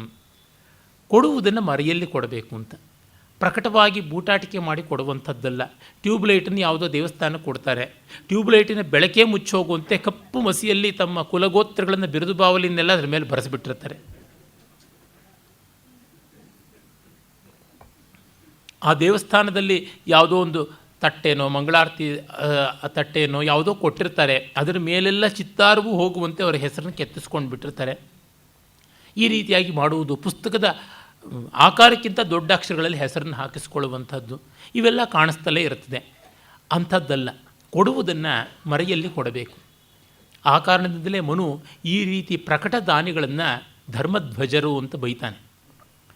ಗೃಹಮುಪಗತೆ ಸಂಭ್ರಮ ವಿಧಿ, ಮನೆಗೆ ಯಾರಾದರೂ ಬಂದರೆ ಒಂದು ಸಂಭ್ರಮ ಬೇಕು ಅಂತ. ವಾರ್ಮ್ ರಿಸೆಪ್ಷನ್ ಅಂತಾರಲ್ಲ ಇಂಗ್ಲೀಷ್ನಲ್ಲಿ, ಆ ತರಹ ಬಂದರಾ ಅಂತನ್ನುವುದಲ್ಲ, ಸಂತೋಷ ಪಡುವಂತೆ ಇರಬೇಕು. ಏನು ಕೊಡ್ತಾರೆ ಏನು ಬಿಡ್ತಾರೆ ಅಂತಲ್ಲ, ನಿಮ್ಮ ಆಗಮನ ಒಂದು ಸಂತೋಷವನ್ನು ತಂದಿದೆ ಅನ್ನುವ ಭಾವ ಕ್ಷಣವಾದರೂ ಸುಳಿದೇ ಇದ್ದರೆ ಬಹಳ ಕಷ್ಟ. ಏಕೆಂದರೆ ಯಾರ ಮನೆಗೆ ಯಾರೂ ತೀರಾ ಗತಿಗೇಡಿಗಳಾಗಿ ಬರುವಂಥದ್ದಲ್ಲ. ಅದನ್ನು ನಾವು ಅರ್ಥ ಮಾಡಿಕೊಳ್ಬೇಕು. ಪರಸ್ಥಳಗಳಲ್ಲಿ ನಮಗೆ ಯಾವ ತೊಂದರೆ ಬರುತ್ತದೆ, ಎಲ್ಲಿಯೋ ಯಾರನ್ನೋ ಕೇಳ್ತೀವಿ. ನಮ್ಮ ದೇಶ ಪುಣ್ಯವಶಾತ್ ಯಾರನ್ನು ಯಾರು ರಸ್ತೆಯಲ್ಲಿ ಹೋಗ್ತಾ ಇದ್ದರೆ ಈ ದಾರಿ ಎಲ್ಲಿಗೆ ಹೋಗುತ್ತೆ, ಅದು ಎಲ್ಲಿಗೆ ಹೋಗುತ್ತೆ ಅಂತ ಕೇಳಿದ್ರೆ ಯಾರೂ ತಪ್ಪು ತಿಳ್ಕೊಳ್ಳಲ್ಲ. ಒಂದು ಮ್ಯಾಪ್ ಕೊಂಡ್ಕೊಳ್ರಿ, ಹೋಗ್ರಿ, ನೋಡಿರಿ, ಗೂಗಲ್ ಸರ್ಚ್ ಮಾಡಿರಿ, ಅಥವಾ GPS ಇದೆಯಾ, ಈ ಥರದ್ದೆಲ್ಲ ಪ್ರಶ್ನೆಗಳನ್ನು ದಬಾವಣೆ ಮಾಡೋದಿಲ್ಲ. ಆ ರೀತಿಯಲ್ಲಿ ಒಂದು ಸೌಜನ್ಯವನ್ನು ಇಟ್ಟುಕೊಳ್ಬೇಕು. ಪ್ರಿಯಂ ಕೃತ್ವ ಮೌನಂ, ಒಳ್ಳೇದು ಮಾಡಿ ಸುಮ್ಮನೆ ಇರಬೇಕೇ ಹೊರತು ಮತ್ತೆ ನಾನು ಮಾಡಿದೆ ಅಂತ ಇದ್ದರೆ ಮಾಡಿಸಿಕೊಂಡವರಿಗೆ ಸಾಕಪ್ಪ ಸಾಕು, ನೀನು ಮಾಡಿದ್ದು ಸಾಕು, ಈಗ ಆಡುವುದು ಸಾಕು ಅಂತ ಅನಿಸ್ಬಿಡ್ತದೆ. ಕೊಟ್ಟು ಸುಮ್ಮನಿರಬೇಕು. ಕಷ್ಟದ ಕೆಲಸ, ಆದರೆ ಅದನ್ನು ಅರ್ಥ ಮಾಡಿಕೊಳ್ಳಬೇಕು. ಸದಸಿ ಕಥನಂಚಾಪ್ಯುಪಕೃತೇ, ಆದರೆ ಪಡ್ಕೊಂಡವನು ಮಾತ್ರ ಉಪಕಾರಿಯನ್ನು ಮರೆಯಲೇಬಾರದು. 10 ಜನರ ನಡುವೆ ಅದನ್ನು ಮತ್ತೆ ಮತ್ತೆ ಹೇಳಿಕೊಳ್ತಾ ಇರಬೇಕು. ಅವರಿಂದಾಗಿ ನಮಗೆ ಭಾಗ್ಯ ಬಂತು ಅಂತ ಹೇಳಿಕೊಳ್ಬೇಕು ಅಂತ. DVG ಅವರು ಒಂದು ಕಡೆ ಬರೀತಾರೆ ಜ್ಞಾಪಕಶಕ್ತಿ ಶಾಲೆಯಲ್ಲಿ, ನನಗೆ ದೊಡ್ಡ ಗುರುಗಳ ಹತ್ರ ಕಲಿತು ಆ ರೀತಿಯಲ್ಲಿ ವಿದ್ಯೆಯನ್ನು ಪಡೆದೆ ಅಂತ ಹೇಳಿಕೊಳ್ಳುವ ಭಾಗ್ಯ ಇಲ್ಲ. ದೊಡ್ಡ ಗುರುವಿನಿಂದ ಪಡೆದ ವಿದ್ಯೆಯನ್ನು ಕುರಿತು, ದೊಡ್ಡ ಗುರುವಿನ ಚಾರಿತ್ರ್ಯವನ್ನು ಕುರಿತು ನೆನೆದು ಸಂತೋಷ ಪಡುವುದು ಒಂದು ಸೌಭಾಗ್ಯ, ಒಂದು ಜೀವನದ ಸಂತೋಷ ಸ್ಥಾನ ಅಂತಂತಾರೆ. ಅಂದರೆ ಇಂಥದ್ದು ಅಂಥವರಿಂದ ನಾವು ಪಡೆದ್ವಿ ಎನ್ನುವ ಕೃತಜ್ಞತೆಯನ್ನು ಸದಾ ಉಳಿಸಿಕೊಳ್ಳಬೇಕು. ಅವರೇ ಇನ್ನೊಂದು ಕಡೆ ಬರೀತಾರೆ. ಅವರ ನಂಗಲಿ ಅಂತ ಒಂದು ಹಳ್ಳಿ ಉಂಟು, ಆಂಧ್ರ ಪ್ರದೇಶದ ಕರ್ನಾಟಕದ ಒಂದು ಗಡಿಯಲ್ಲಿ. ಅಲ್ಲಿದ್ದಂಥ ಒಬ್ಬ ಶಾಸ್ತ್ರಿಗಳು ಇವರು DVG ಅವರ ಬಾಲ್ಯದಲ್ಲಿ ಸೂರ್ಯ ನಮಸ್ಕಾರ ಮಾಡೋದಕ್ಕೆ ಬಂದಿದ್ದರಂತೆ. ಅದರ ಫಲವಾಗಿ ಇವರು ಹುಟ್ಟಿದ್ರು ಅಂತೇನೋ. ನೀನು ಸೂರ್ಯ ನಮಸ್ಕಾರದ ಫಲವಾಗಿ ಹುಟ್ಟಿದವನು, ಚೊಕ್ಕಟವಾಗಿರಬೇಕು ಹಾಗೆ ಅಂತೆಲ್ಲ ಹೇಳ್ತಾ, ನಿಮ್ಮ ತಾತ ಕೊಟ್ಟಿದ್ದು ಪಂಚೆ ನೋಡು ಎಷ್ಟು ಚೆನ್ನಾಗಿದೆ, ಈಗಲೂ ಈ ಅಂಚು ಮಾಸ್ದೇ ಇದೆ, ಹರಿಯದೇ ಇದೆ, ಎಷ್ಟು ಸೊಗಸಾಗಿದೆ ಅಂತಿದ್ದಂತೆ. ಯಾವ ಮಹಾ ದೊಡ್ಡ ಪಂಚೆ ಕೊಟ್ಟಿದ್ದಾರು ಪಾಪ, ಆದರೆ ಅವರು ಅದನ್ನು ನೆನೆದು ಸಂತೋಷ ಪಡ್ತಾ ಇದ್ರಲ್ಲ. ಈ ಭಾವ ಅನ್ನುವಂಥದ್ದು ಬೇಕು. ಆಮೇಲೆ ಅನುತ್ಸೇಕೋ ಲಕ್ಷ್ಮ್ಯಾ, ಸಂಪತ್ತು ಬಂದಿದ್ದರ ಬಗ್ಗೆ ತುಂಬ ಬಿಂಕ ಇಟ್ಕೊಳ್ಳಬಾರ್ದು. చింతకాయమ్మకు ಸಿರಿವಸ್ತೆ ಅದೇಟಿ ವಂಕರ ಟಿಂಕರೆ ಕಾಯಿ ಅಂತ ಒಂದು ಗಾದೆ ಉಂಟು ತೆಲುಗಿನಲ್ಲಿ. ಹುಣಸೆಕಾಯಿಯನ್ನು ಆಯ್ದು ಮಾರ್ತಾ ಇದ್ದಂಥ ಹುಡುಗಿಯನ್ನು ಯಾವುದೋ ಒಬ್ಬ ರಾಜನೋ ಜಮೀನ್ದಾರನೋ ನೋಡಿ ಮದುವೆ ಮಾಡಿಕೊಂಡ. ಆಮೇಲೆ ಅವಳ 10 ಕಡೆಗೆ ಸಾರೋಟ್ನಲ್ಲಿ ಬರ್ತಾ ಇದ್ದಾಗ ಗಂಡನ ಕೇಳಿದಂತೆ, ಆ ಮರದಿಂದ ನೇತಾಡ್ತಾ ಇರೋದು ಅದೇನು ಕಾಯ ಹಣ್ಣ ಹೂವು ಅದೇನು ಆಗಿದೆಯಲ್ಲ ಅಂತದೇ ಹುಣಸೆಕಾಯಿ. ಹೀಗೆ ಈ ನ್ಯೂಲಿ ರಿಚ್ ಅಂತಾರಲ್ಲ, ನವಕುಬೇರರ ಸ್ಥಿತಿ ಬರಬಾರದು. ನಿರಪಿಭವಸಾರ ಪರಕಥಾ, ತುಂಬ ಅದ್ಭುತವಾಗಿ ಕಂಡಿದ್ದಾನೆ ಇದನ್ನು. ಗಾಸಿಪಿಂಗ್ ಮಾಡಬಾರದು ಅಂತ. ಬೇರೆಯವರ ಹುಳುಕು. ನಮ್ಮ ಎಲ್ಲ ಟಿ ವಿ ಚಾನೆಲ್ಗಳು, ಎಲ್ಲ ಪೀತಪತ್ರಿಕೆಗಳು, ಈಗ ಮುಖ್ಯವಾಹಿನಿ ಪತ್ರಿಕೆಗಳು ಮುಖಾಲು ಮುಚ್ಚೋಗ್ಬಿಡ್ತವೆ. ಇದು ನೆರಪಿಭವಸಾರ ಪರಕಥಾ ಆಗಿ ವ್ಯತಿರಿಕ್ತವಾದಂಥದ್ದು. ಈಗ ಸತಾಂ ಕೇನೋದ್ದಿಷ್ಟಂ ವಿಷಮಮಸಿಧಾರಾ ವ್ರತಮಿದಂ. ಕತ್ತಿಯ ಮೇಲೆ ಸಾಮು ಮಾಡಿದಂತೆ ಸಜ್ಜನರು ಇದನ್ನು ಹೇಗೆ ಸಾಧಿಸಿಕೊಂಡರು ಅನ್ನುವಂಥ ಮಾತನ್ನು ಕವಿ ಕೇಳ್ತಾನೆ. ಆಮೇಲೆ ಇನ್ನೊಂದು ಮಾತು ಹೇಳ್ತಾನೆ, ದೊಡ್ಡವರ ರೀತಿಯೇ ಹಾಗೆ. ಸಂಪತ್ಸು ಕೋಮಲಂ ಚಿತ್ತಂ ಸಂಪತ್ಸು ಮಹತಾಂ ಚಿತ್ತಂ ಭವತ್ಯುಪಲ ಕರ್ಕಶಂ ಭವತ್ಯುತ್ಪಲ ಕೋಮಲಂ ಆಪತ್ಸು ಚ ಮಹಾಶೈಲ ಶಿಲಾ ಸಂಘಾತ ಕರ್ಕಶಂ. ಸಂಪತ್ಸು ಮಹತಾಂ ಚಿತ್ತಂ, ದೊಡ್ಡವರ ಮನಸ್ಸು ಅನುಕೂಲ ಕಾಲದಲ್ಲಿ, ಅಂದರೆ ಸೌಭಾಗ್ಯ ಸಂಪತ್ತಿಗಳ ಕಾಲದಲ್ಲಿ, ಉತ್ಪಲ ಕೋಮಲಂ, ತಾವರೆಯಷ್ಟು ಮೃದುವಾಗಿ ಬಿಡುತ್ತದೆ. ಆಪತ್ಸು ಚ ಮಹಾಶೈಲ ಶಿಲಾ ಸಂಘಾತ ಕರ್ಕಶಂ, ಆಪತ್ತಿ ಬಂದಾಗ, ತೊಂದರೆಗೊಳಗಾದಾಗ ಬೆಟ್ಟಗಳ ಗಂಡಶಿಲೆಗಳಷ್ಟು ಗಟ್ಟಿಯಾಗಿ ಬಿಡುತ್ತದೆ ಮನಸ್ಸು ಅಂತ. ತದ್ವಿರುದ್ಧವಾಗುವಂಥದ್ದು ಲೋಕದಲ್ಲಿ ಕಂಡದ್ದು. ಕುಸುಮದೇವನ ದೃಷ್ಟಾಂತ ಕಲಿಕಾ ಶತಕದಲ್ಲಿ ಒಂದು ಕಡೆ ಅವನು ಹೇಳ್ತಾನೆ, ದುಷ್ಟರದು ಹೇಗೆ ಅಂತಂದರೆ ತಾಪಕ್ಕೆ ಒಳಗಾದಾಗ ಮೆತ್ತಗಾಗ್ತಾರೆ, ಕಬ್ಬಿಣವನ್ನು ಕಾಯಿಸಿದಾಗ ಮೆತ್ತಗಾಗುವಂತೆ. ಆದರೆ ಸಜ್ಜನರು ಬೇಸಿಗೆ ಕಾಲದ ಮರದ ಎಲೆಗಳಂತೆ ಬಲಿತು ಗಟ್ಟಿಯಾಗ್ತಾರೆ, ಅವರು ಮೆತ್ತಗೆ ಹಣ್ಣಾಗುವುದಿಲ್ಲ ಅಂತ ಹೇಳಿ. ಇವೆಲ್ಲದಕ್ಕೆ ಒಂದು ಮಟ್ಟದ ಸತ್ಸಂಗವೂ ಬೇಕು. ಅದನ್ನು ಕವಿ ಬಹಳ ಚೆನ್ನಾಗಿ ಹೇಳ್ತಾನೆ. ಇದು ತುಂಬ ತುಂಬ ವಿಶಿಷ್ಟವಾಗಿ ಗೊತ್ತಿರುವಂಥ ಪದ್ಯವೇ.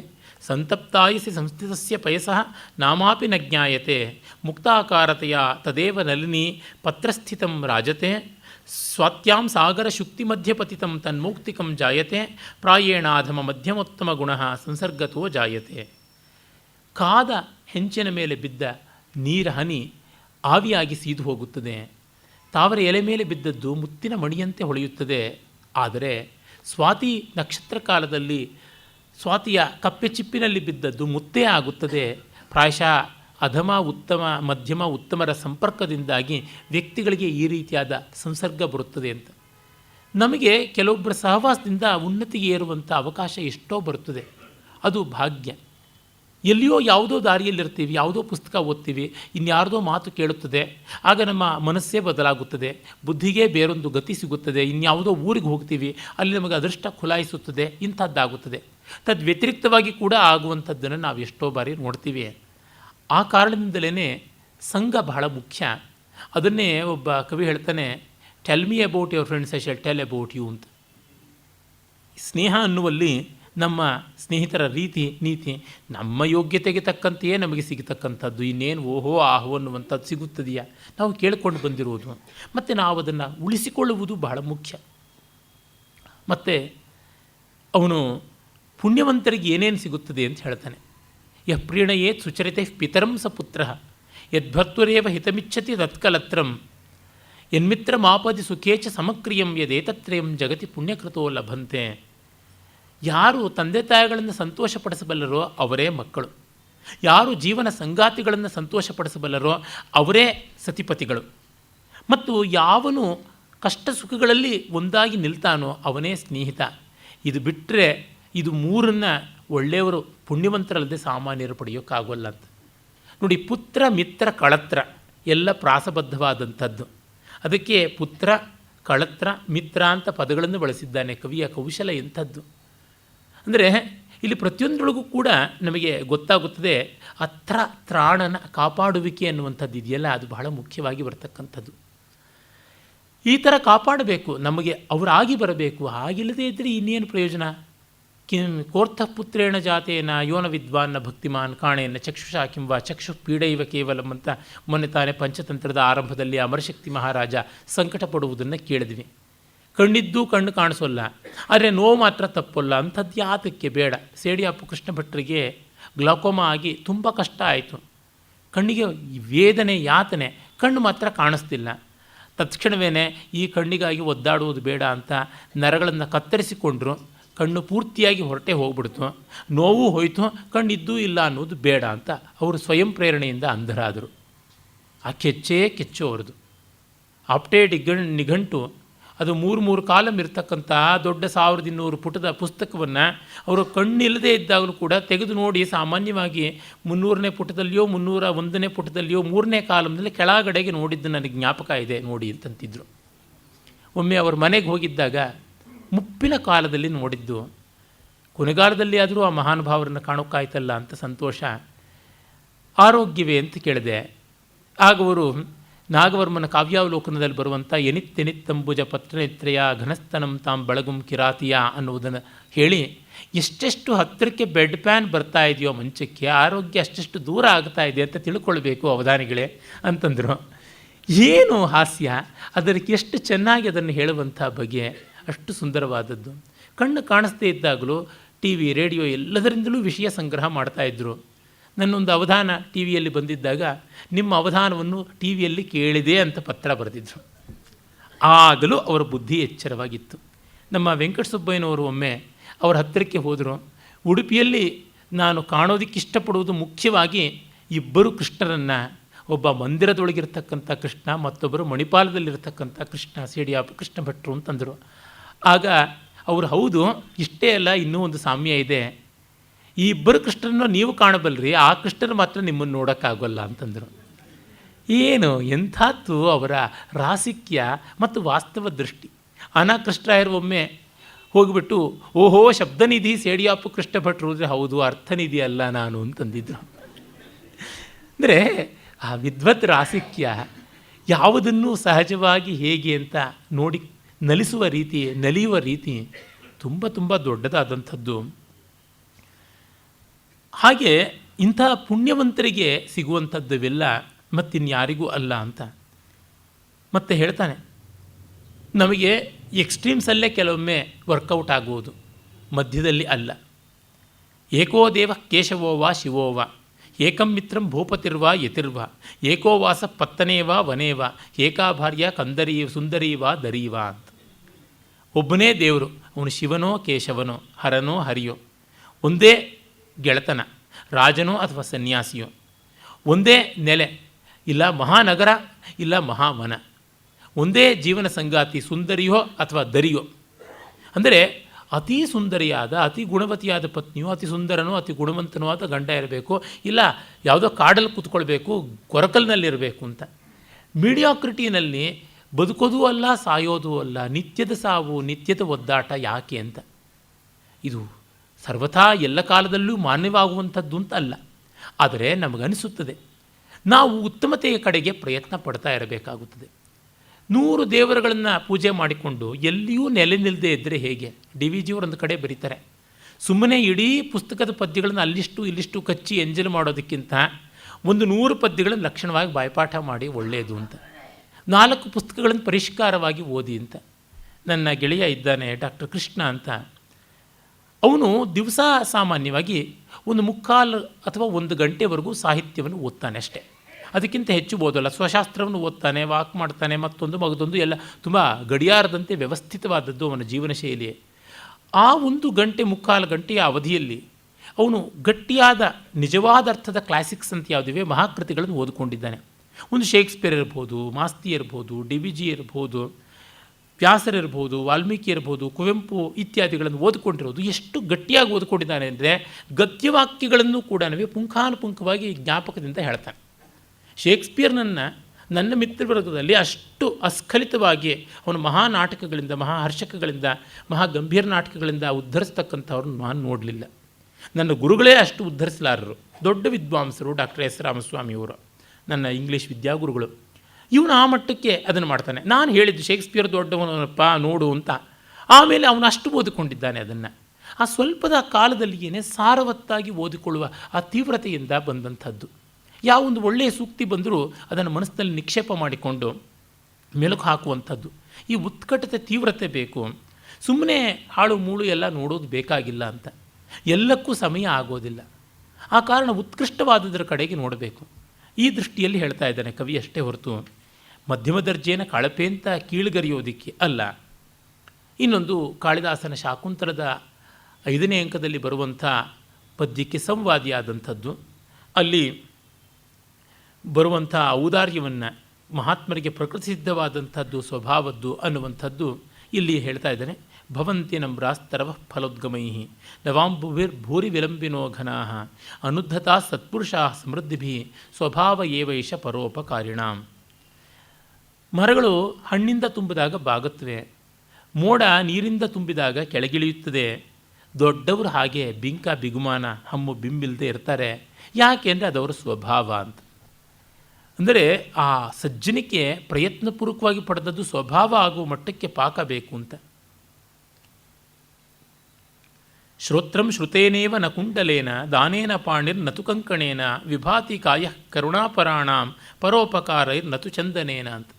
ಇನ್ನೊಂದು ಇದಕ್ಕೆ ಸಂವಾದಿಯಾಗಿ ದಾನೇನ ಪಾಣಿರ್ ನತು ಕಂಕಣೇನ ಸ್ನಾನೇನ ಶುದ್ಧಿರ್ ನತು ಚಂದನೇನ ಜ್ಞಾನೇನ ಮುಕ್ತಿರ್ ನತು ಪೂಜನೇನ ಇತ್ಯಾದಿ ಎಲ್ಲ ಉಂಟು. ತಾತ್ಪರ್ಯವಿಷ್ಟೇ, ಕಿವಿಗೆ ಅಲಂಕಾರ ವಿದ್ಯೆಯೇ ಹೊರತು ಕರ್ಣಕುಂಡಲ ಅಲ್ಲ. ಕರ್ಣಕುಂಡಲ ಕೆಳಗಿಳಿಯುತ್ತೆ, ಒಳಗೆ ಹೋಗೋಲ್ಲ.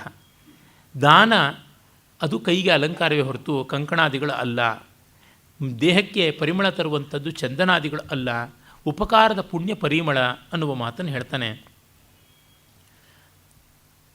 ಮತ್ತು ಮಿತ್ರ ಲಕ್ಷಣ, ಸನ್ಮಿತ್ರ ಲಕ್ಷಣವನ್ನು ಹೇಳ್ತಾನೆ. ಪಾಪಾನ್ ನಿವಾರಯತಿ ಯೋಜಯತೆ ಹಿತಾಯ ಗುಹ್ಯಾನಿ ಗೂಹತಿ ಗುಣಾನ್ ಪ್ರಕಟೀಕರೋತಿ ಆಪದ್ಗತಂ ಚನ ಜಹಾತಿ ದದಾತಿ ಕಾಲೇ ಸನ್ಮಿತ್ರ ಲಕ್ಷಣಮಿದಂ ಪ್ರವದಂತಿ ಸಂತಹ.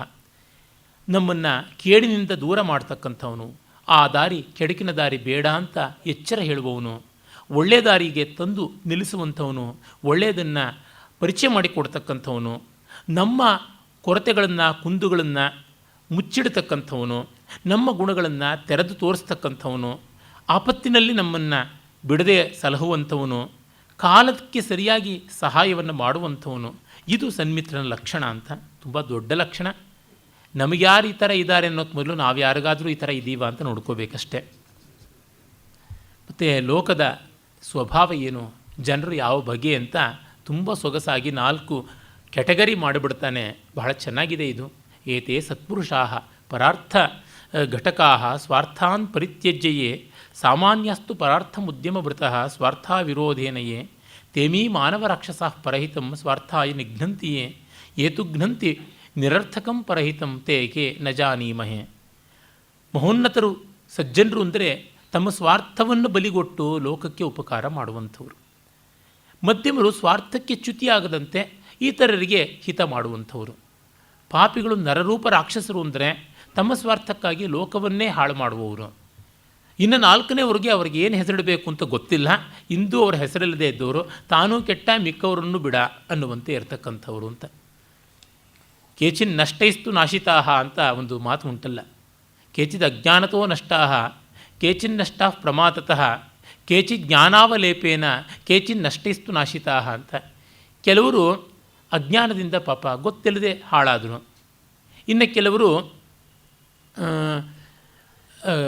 ಪ್ರಮಾದದಿಂದ ಬೈ ಚಾನ್ಸ್ ಆದಂಥದ್ದು. ಮತ್ತು ಇನ್ನು ಕೆಲವರು ಅಹಂಕಾರದಿಂದಾಗಿ ನನಗೆ ಗೊತ್ತಿದೆ ಅನ್ನುವ ಭ್ರಮೆಯಿಂದಾಗಿ, ಇನ್ನು ಕೆಲವರು ಹಾಳಾದವರಿಂದಲೇ ಹಾಳಾದರು ಅಂತ. ಈ ರೀತಿಯಾದ 4ನೇ ವರ್ಗ.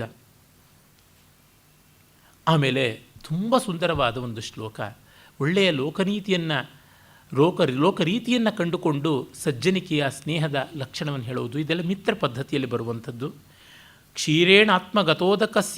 ಕ್ಷೀರೇಣಾತ್ಮಗತೋದಕಾಯ ಹಿ ಗುಣ ದತ್ತೇ ಪುರಾತೇಖಿಲಾಹ ಕ್ಷೀರೇ ತಾಪಮವೇಕ್ಷ್ಯ ತೇನ ಪಯಸ ಸ್ವಾತ್ಮ ಕೃಶಾನೋಹುತಃ ಗಂತುಂ ಪಾವಕಮುನ್ಮನಸ್ತದಭವತ್ ದೃಷ್ಟ್ವಾ ತು ಮಿತ್ರಾಪದಂ ಯುಕ್ತಂ ತೇನ ಜಲೇನ ಶಾಮ್ಯತಿ ಸತಾಂ ಮೈತ್ರಿ ಪುನಸ್ತ್ವೀದೃಶಿ. ಹಾಲು ನೀರು ಅನ್ಯೋನ್ಯವಾಗಿ ಬೆರೆತಿರುವುದು. ನೀರಿಲ್ಲದೆ ಹಾಲೇ ಇಲ್ಲ. ಹಾಲಿನ ಪ್ರಧಾನ ಅಂಶ ಜಲವೇ ಆಗಿದೆ. Milk is A colloid ಬೇಸಿಂಗ್ in liquid ಅಂತ, ಇನ್ ವಾಟರ್ ಅಂತ ಹೇಳ್ತಾರೆ. ಹಾಗೆ ಹಾಲು ನೀರಿಂದ ಸೇರಿರುವಂಥದ್ದು. ಆಮೇಲೆ ಈ ಸ್ನೇಹವನ್ನು ಬೇರ್ಪಡಿಸಬೇಕು ಅಂತ ಕಾಯಿಸ್ತೀವಿ. ಕಾಯಿಸಿದಾಗ ನೀರು ಹಾಲಿಂದ ಬೇರ್ಪಡ್ತಾ ಇದ್ದಂತೆ ಅದನ್ನು ಹಿಡ್ಕೊಳ್ಬೇಕು ಅಂತ ಹಾಲು ಉಕ್ಕುತ್ತದೆ ಅಂತ ಕವಿಯ ಉತ್ಪ್ರೇಕ್ಷೆ ನೋಡಿ. ಎಷ್ಟು ಚೆನ್ನಾಗಿದೆ. ಹಾಲು ಉಕ್ಕೋದು ಆವಿಯಾಗಿ ಹೋಗುವ ನೀರನ್ನು ಹಿಡ್ಕೊಳ್ಬೇಕು ಅಂತ. ಆಗಲಿಲ್ಲ ಅಂದರೆ ತಾನೇ ಬೆಂಕಿಗೆ ಬೀಳುತ್ತೆ ಅಂತ, ಉಕ್ಕಿ ಹಾಲು ಕೆಳಗೆ ಬೀಳುತ್ತದಲ್ಲ. ಅಂದರೆ ಅದಕ್ಕೆ ಎಷ್ಟು ಪ್ರೀತಿ, ಮೈತ್ರಿಯನ್ನು ಬಿಡಬಾರದು ಅನ್ನುವುದನ್ನು ಎಷ್ಟು ಕಾಪಾಡಿಕೊಂಡಿದೆ ಅಂತ ಹೇಳ್ತಾನೆ. ಈ ಪರಿಶೀಲನೆ ತುಂಬ ತುಂಬ ಸುಂದರವಾದದ್ದು ಅಂತ ಅನಿಸುತ್ತದೆ. ಮತ್ತೊಂದು ಪ್ರಸಿದ್ಧ ಪದ್ಯ. ಮನಸಿ ವಚಸಿ ಕಾಯೇ ಪುಣ್ಯ ಪೀಯೂಷ ಪೂರ್ಣಾಃ ತ್ರಿಭುವನಮುಪಕಾರ ಶ್ರೇಣಿಭಿಃ ಪ್ರೀಣಯಂತಹ ಪರಗುಣ ಪರಮಾಣೂನ್ ಪರ್ವತೀಕೃತ್ಯ ಲೋಕೆ ನಿಜಹೃದಿ ವಿಕಸಂತಹ ಸಂತಿ ಸಂತಃಕಿಯಂತಹ. ಪಾಠಾಂತರಗಳು ಇವೆ. ಮನಸ್ಸಿ ವಚಸಿ ಕಾಯೇ ಪುಣ್ಯ ಪೀಯೂಷ ಪೂರ್ಣಾಃ ತ್ರಿಭುವನಮುಪಕಾರ ಶ್ರೇಣಿಭಿಃ ಪೂರಯಂತಹ ಪರಗುಣ ಪರಮಾಣೂನ್ ಪರ್ವತೀಕೃತ್ಯ ನಿತ್ಯಂ ನಿಜ ಹೃದಯ ವಿಕಸಂತ ಸಂತಿ ಸಂತಕ್ಕಿಯಂತಹ ಅಂತಲೂ ಉಂಟು.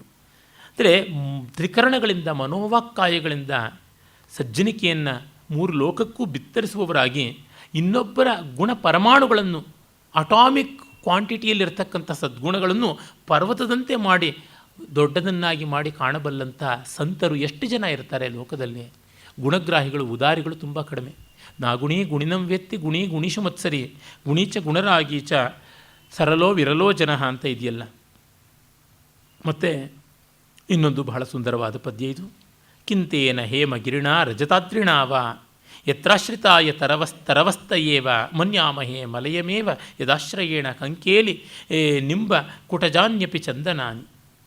ಸುಮ್ಮನೆ ಬೆಳ್ಳಿ ಬೆಟ್ಟ, ಕೈಲಾಸ, ಬಂಗಾರದ ಬೆಟ್ಟ, ಮೇರು ಅಂತ ಕೊಂಡಾಡಿ ಏನು ಪ್ರಯೋಜನ? ಆ ಮರಗಳಲ್ಲಿ ಬೆಳೆದ ಮರಗಳು ಬರೀ ಮರಗಳು. ಆದರೆ ಮಲೆಯ ಪರ್ವತದಲ್ಲಿ ಬೆಳೆದ ಮರಗಳು ಚಂದನದ ಸಹವಾಸದಿಂದ ಅವು ಗಂಧಭರಿತವಾಗುತ್ತವೆ, ಅವು ಸುಗಂಧಿಲವಾಗುತ್ತವೆ ಅಂತ. ಅಂದರೆ ದೊಡ್ಡ ಹೆಸರಿದ್ದು ಪ್ರಯೋಜನ ಇಲ್ಲ. ಆ ದೊಡ್ಡ ಹೆಸರಿಗೆ ತಕ್ಕಂತೆ ಆಶ್ರಿತರಿಗೆ ಒಳ್ಳೆಯದನ್ನು ಮಾಡಬೇಕು. ಆಶ್ರಿತರಿಗೆ ಒಳ್ಳೆಯದನ್ನು ಮಾಡದೇ ಇದ್ದರೆ ಅಂಥ ಯಜಮಾನರಿಗೆ ಯಾವ ಬೆಲೆಯೂ ಇಲ್ಲ ಅನ್ನುವ ಮಾತನ್ನು ಹೇಳ್ತಾನೆ. ಆಮೇಲೆ ಪ್ರಯತ್ನಶೀಲತೆಯ ಬಗೆಗೆ ಹೇಳ್ತಾನೆ. ರತ್ನೈರ್ಮಹಾರ್ಹೈ ತುತುಷುರ್ನ ದೇವಾ ನ ಭೇಜಿರೇ ಭೀಷಣ ನ ಭೇಜಿರೇ ಭೀಮ ವಿಷೇಣ ಭೀತಿನ್ ಸುಧಾಂ ವಿನಾ ನ ಪ್ರಯುರ್ವಿರಾಮಂ ನ ವಿನಿಶ್ಚಿತಾರ್ಥಾತ್ ವಿರಮಂತಿ ಧೀರಾ. 14 ರತ್ನಗಳು ಬಂತು ಅಂತ ಸಮುದ್ರ ಮಥನ ಕಾಲದಲ್ಲಿ ಬಂದುವು ಅಂತ ದೇವತೆಗಳ ಮೈಮರೆತು ಅಮೃತವನ್ನು ಪಡೆಯುವವರೆಗೂ ಮಥನ ಮಾಡೋದು ಹೋಗೋದು ಬೇಡ ಅಂತ ನಿಲ್ಲಿಸಲಿಲ್ಲ, ತಮ್ಮ ಪ್ರಯತ್ನದಿಂದ ವಿರಮಿಸಲಿಲ್ಲ. ಅದೇ ಮೊದಲಿಗೆ ಹಾಲ ಬಂತು ಅಂತ ಭಯಪಟ್ಟು ಓಡಿಯೂ ಹೋಗಲಿಲ್ಲ. ಅಲ್ಪ ಫಲಗಳಿಂದಾಗಿ ಮತ್ತು ಕೆಲಸದಿಂದ ಪರಾಮುಖರಾಗಲಿಲ್ಲ, ಅಥವಾ ವಿಫಲದಿಂದಾಗಿಯೂ ಕೂಡ ಕೆಲಸವನ್ನು ಉಪೇಕ್ಷೆ ಮಾಡಲಿಲ್ಲ. ಉದ್ದಿಷ್ಟವಾದ ಫಲ ಬರುವವರೆಗೂ ಮಾಡಿದ್ರು. ಆ ಫಲೋದಯ ಕರ್ಮಣ ಅಂತ ಕಾಳಿದಾಸ ಹೇಳಿದ್ದನಲ್ಲ, ಅದು ತುಂಬ ಮುಖ್ಯವಾದಂಥ ಮಾತು ಅಂತ ಅನಿಸುತ್ತದೆ. ಆನುಷಂಗಿಕವಾಗಿ ಎಷ್ಟೆಷ್ಟೋ ಬರಬಹುದು ಪ್ರಯೋಜನಗಳು. ಏನೋ ಬರವಣಿಗೆ ಮಾಡಬೇಕು ಅಂತ ಅಂದ್ಕೋತೀವಿ, ಯಾರೋ ಒಂದಿಷ್ಟು ಜನ ಓದ್ತಾರೆ, ರಾಯಲ್ಟಿ ಬರುತ್ತೆ, ಪ್ರಶಸ್ತಿ ಬರುತ್ತೆ, ಪುರಸ್ಕಾರ ಬರುತ್ತದೆ. ಆದರೆ ಲೋಕವೆಲ್ಲ ಕೊಂಡಾಡುವಂಥ ಅಜರಾಮರವಾದ ಕೃತಿ ಬರೆಯುವಂಥ ಉದ್ದೇಶ ನೆರವೇರುತ್ತಾ? ಅದನ್ನು ಆ ಉದ್ದೇಶ ಇಲ್ಲದೆ ಇದ್ಮೇಲೆ ಇವೆಲ್ಲ ಆನುಷಂಗಿಕವಾದದ್ದಷ್ಟೇ, ಇನ್ಯಾವುದೂ ಅಲ್ಲ ಅಂತ. ಮತ್ತು ಮನಸ್ವಿ ಪದ್ಧತಿಯಲ್ಲಿ ಮನಸ್ಸನ್ನು ಗಟ್ಟಿ ಹಿಡ್ಕೊಂಡಂತಹ ಕಾರ್ಯಶೀಲರ ವರ್ತನೆ ಏನು ಅನ್ನೋದನ್ನು ಕವಿ ಹೇಳ್ತಾನೆ. ಕ್ವಚಿತ್ ಭೂಮೌ ಶಾಯಿ ಕ್ವಚಿದಪಿ ಚ ಪರ್ಯಂಕಶಯನ ಕ್ವಚಿತ್ ಕಂಥಾಧಾರಿ ಕ್ವಚಿದಪಿ ಚ ದಿವ್ಯಾಂಬರಧರ ಕ್ವಚಿತ್ ಶಾಕಾಹಾರಿ ಕ್ವಚಿದಪಿ ಚ ಶಾಲ್ಯೋದನ ರುಚಿ ಮನಸ್ವಿ ಕಾರ್ಯಾರ್ಥಿ ನಗಣೇತಿ ದುಃಖಂ ನಚ ಸುಖಂ ಅಂತ. ಕಾರ್ಯಾರ್ಥಿಗಳಾದವರು ಏನು ಕಷ್ಟಕ್ಕೂ ಸಿದ್ಧ ಇರ್ತಾರೆ. ಕೆಲಸಗಾರನ ಲಕ್ಷಣವೇ ಅದು.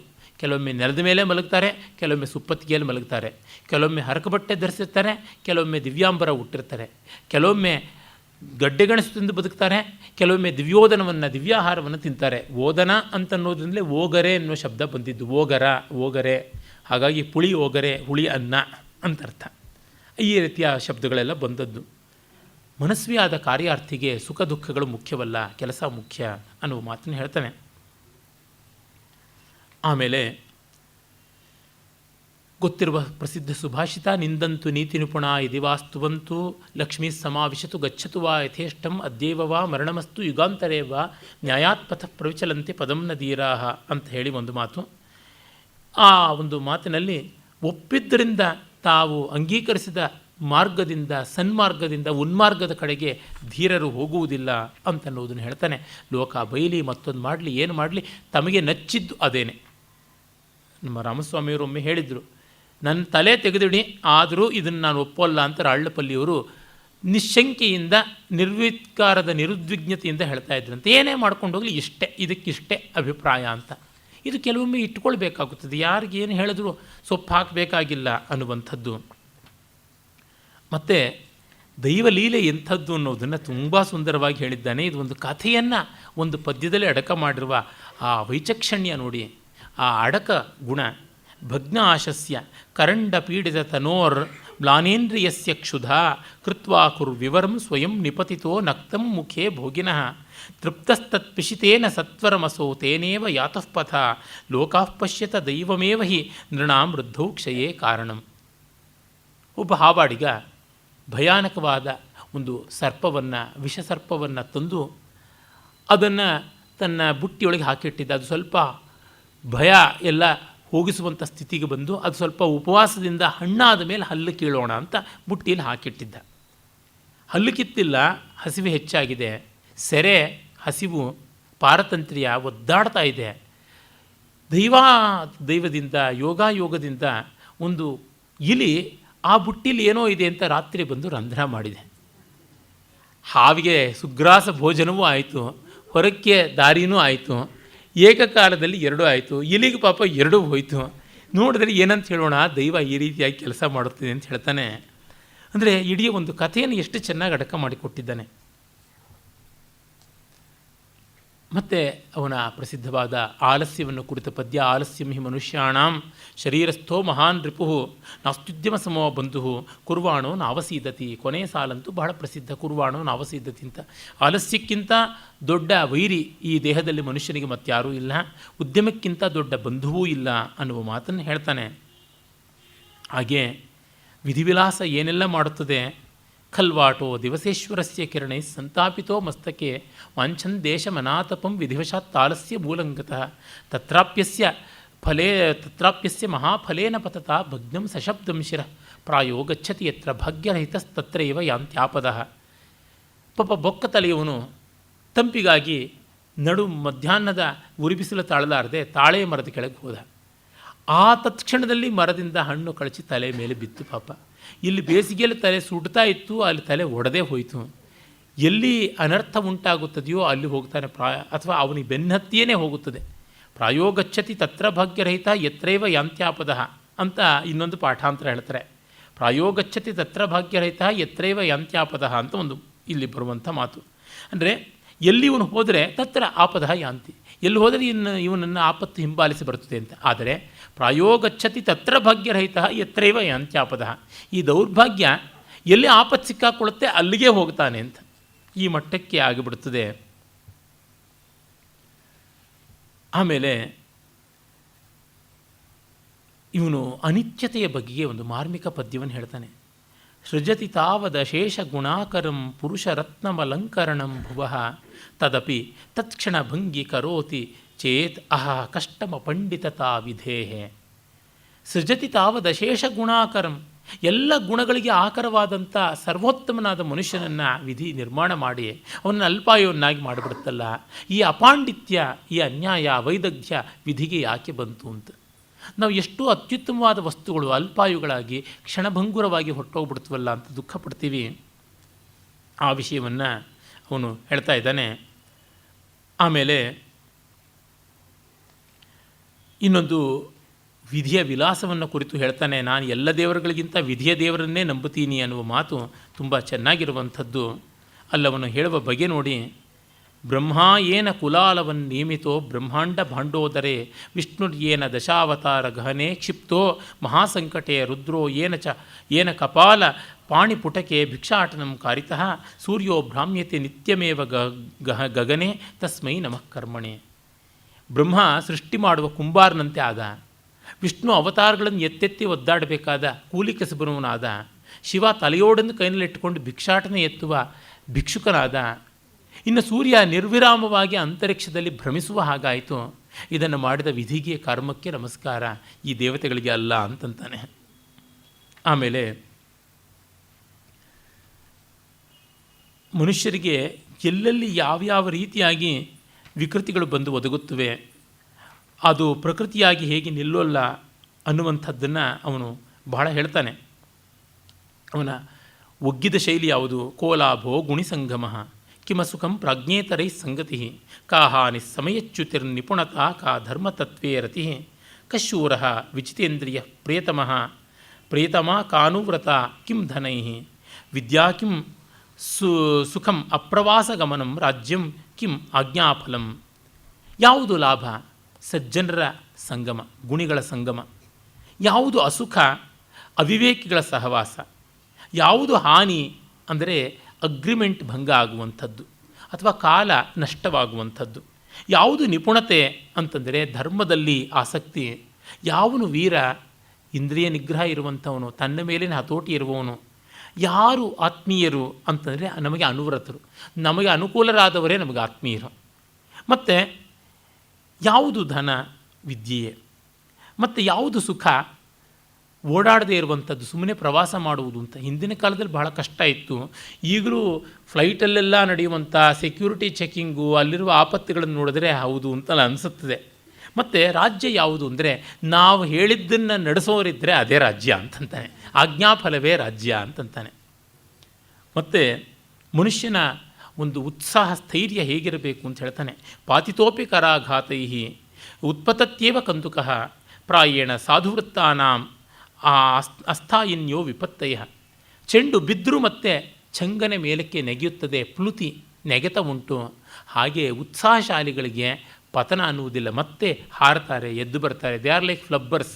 ವಾಲ್ಟ್ ಡಿಸ್ನಿಯ ನಮಗೆ ಗೊತ್ತಿರುವ ಆಬ್ಸೆಂಟ್ ಮೈಂಡೆಡ್ ಪ್ರೊಫೆಸರ್ 2 ಆವೃತ್ತಿನಲ್ಲಿ ಬಂತು, ಬ್ಲ್ಯಾಕ್ ಆ್ಯಂಡ್ ವೈಟಲ್ಲಿ, ಈಚೆಗೆ ಕಲರಲ್ಲಿ ಬಂತು. ಫ್ಲಬ್ಬರ್ ಅಂತ ಒಂದು ಪುಟ ಇಟ್ಟಷ್ಟು ಮೇಲಕ್ಕೆ ಹಾರುವಂತಹ ಒಂದು ವಿಚಿತ್ರವಾದ ರಬ್ಬರ್ನಂಥ ಸೂಪರ್ ರಬ್ಬರ್ ಸಾಮಗ್ರಿಯನ್ನು ಕಂಡುಹಿಡಿದ ಅಂತ ಬರುತ್ತಲ್ಲ, ಆ ರೀತಿಯಾದದ್ದು.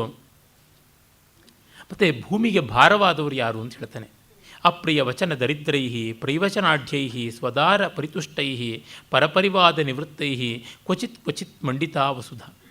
ಭೂಮಿಗೆ ಭಾರ ಆದವರು ಯಾರು? ಇಂಥದ್ದಲ್ಲದೇ ಇದ್ದವರು ಯಾರು? ಅಪ್ರಿಯ ವಚನ ದರಿದ್ರರು.